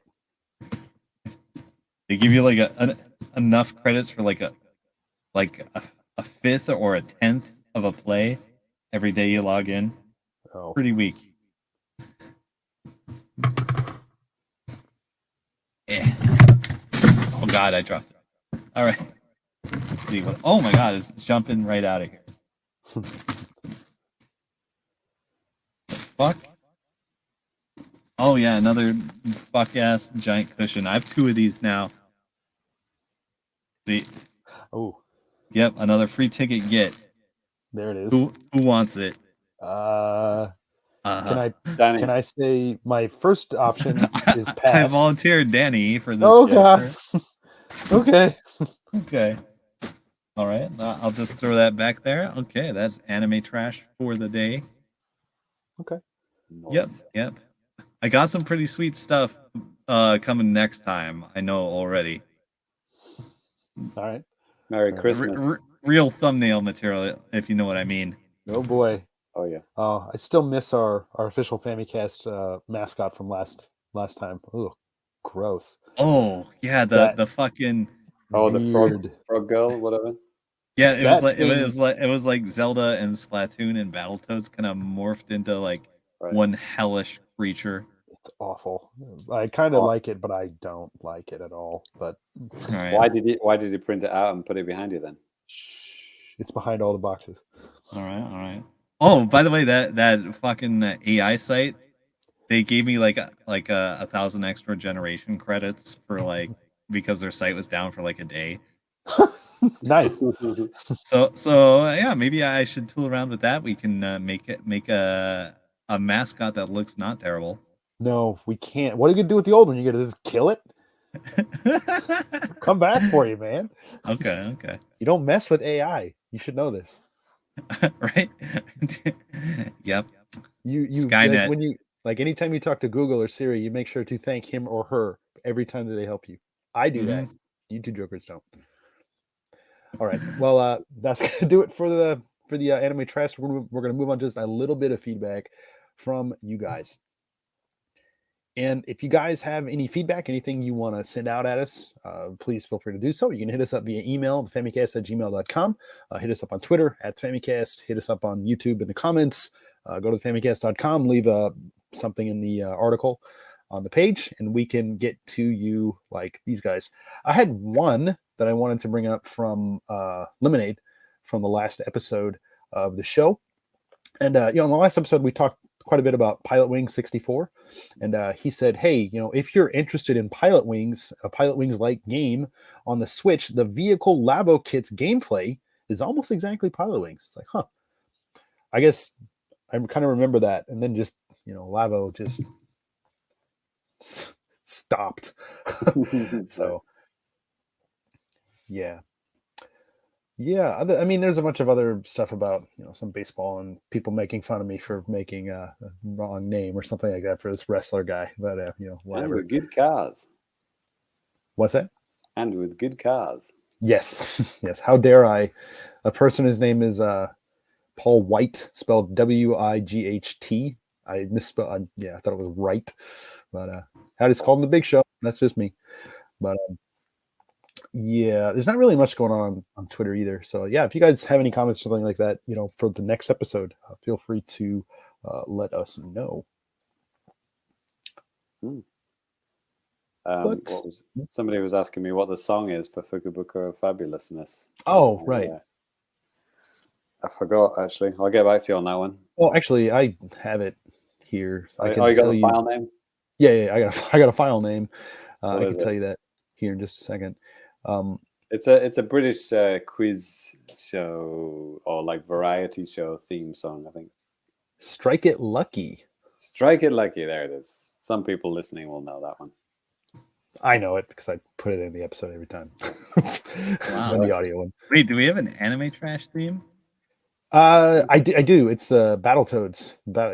Maybe you haven't listened to the audio one for a while, Ty. But yeah, man, it's the the oh my god, the thing it's really hard. Battletoads. The Turbo Tunnel. Thank you. Turbo Tunnel. All right, word. It's that. I figured that's fitting. That one, right? Yeah. But all right, cool. Well, you might have actually already, if you're listening to the audio version, you might have heard some Glover 64 music. I threw some weird stuff up in this episode. Some of its stuff's kind of good, but anyways, we're gonna go ahead and close out the show. Love the glove. All right. Well, like I said, that is actually gonna do it for the Famicast 233. We're gonna go ahead and give our Twitter handles or whatever handles for you guys to follow us if you would like. You can follow me at I'll put us in order here so it makes sense here. You can follow me at DannyBiv on Twitter, DANNYBIV. Actually, YouTube handles That's a thing now, I guess. I guess YouTube's getting into that. I just reserved Danny Biv on there. Handle that. Boom. James. Yes, you can catch me on OnlyFans. I mean, Twitter at FamiComplicated. Ty. Yeah, I am also on the shitbird. Super Cat Drugs. Check out my Halloween costume. Yeah. Oh yeah, man. Are we gonna buy a blue tick now? Now apparently that's gonna be a thing. No, he should. Stephen King was right. He should pay me. Right. Get one for the Famicast. Right. Don't know if we're that important. I mean, yes, of course we are. How dare I? Just as a bit of an FYI too. So there are only 3 more episodes of the Famicast left for 2022. Ever. Yes, ever. That's right. For you guys watch live, the next episode 234, that's coming on November 16th. That'll be November 18th for the audio version. 235 is coming November 30th for the live version, and then December 2nd for the audio version. We're going to count that as a December episode. And people don't care about that, Danny. They only care about the Fammies. When we're going to be the Fammies, man? That is December 14th, Famicast 236. Oh, shit. Family of God. December 16th for audio listeners, as long as I edit it. But yeah, look forward to all that. That's a hefty edit, the Fammies 5-hour show. Should be good. I don't know, should people start accumulating their lists already about their most played games of the year, or just start thinking about games they enjoyed this year? Yeah, or at least start thinking about it. Start thinking about it. And then, you still got about it. Yeah. You still got about a month, so yeah, good to go. That's right. Cool. And all right. Thankfully, Splatoon 3 came out in September, so I don't need to artificially bump up the numbers to get it to my number 1. It's already going to be number 1. Exactly. Cool. All right, the moon, Famicast.com, and exactly. YouTube channel. All right. Well, that's going to do it. Of course, Ty, James, thank you guys so much for hopping on. And we will catch you guys next time. Peace. Peace.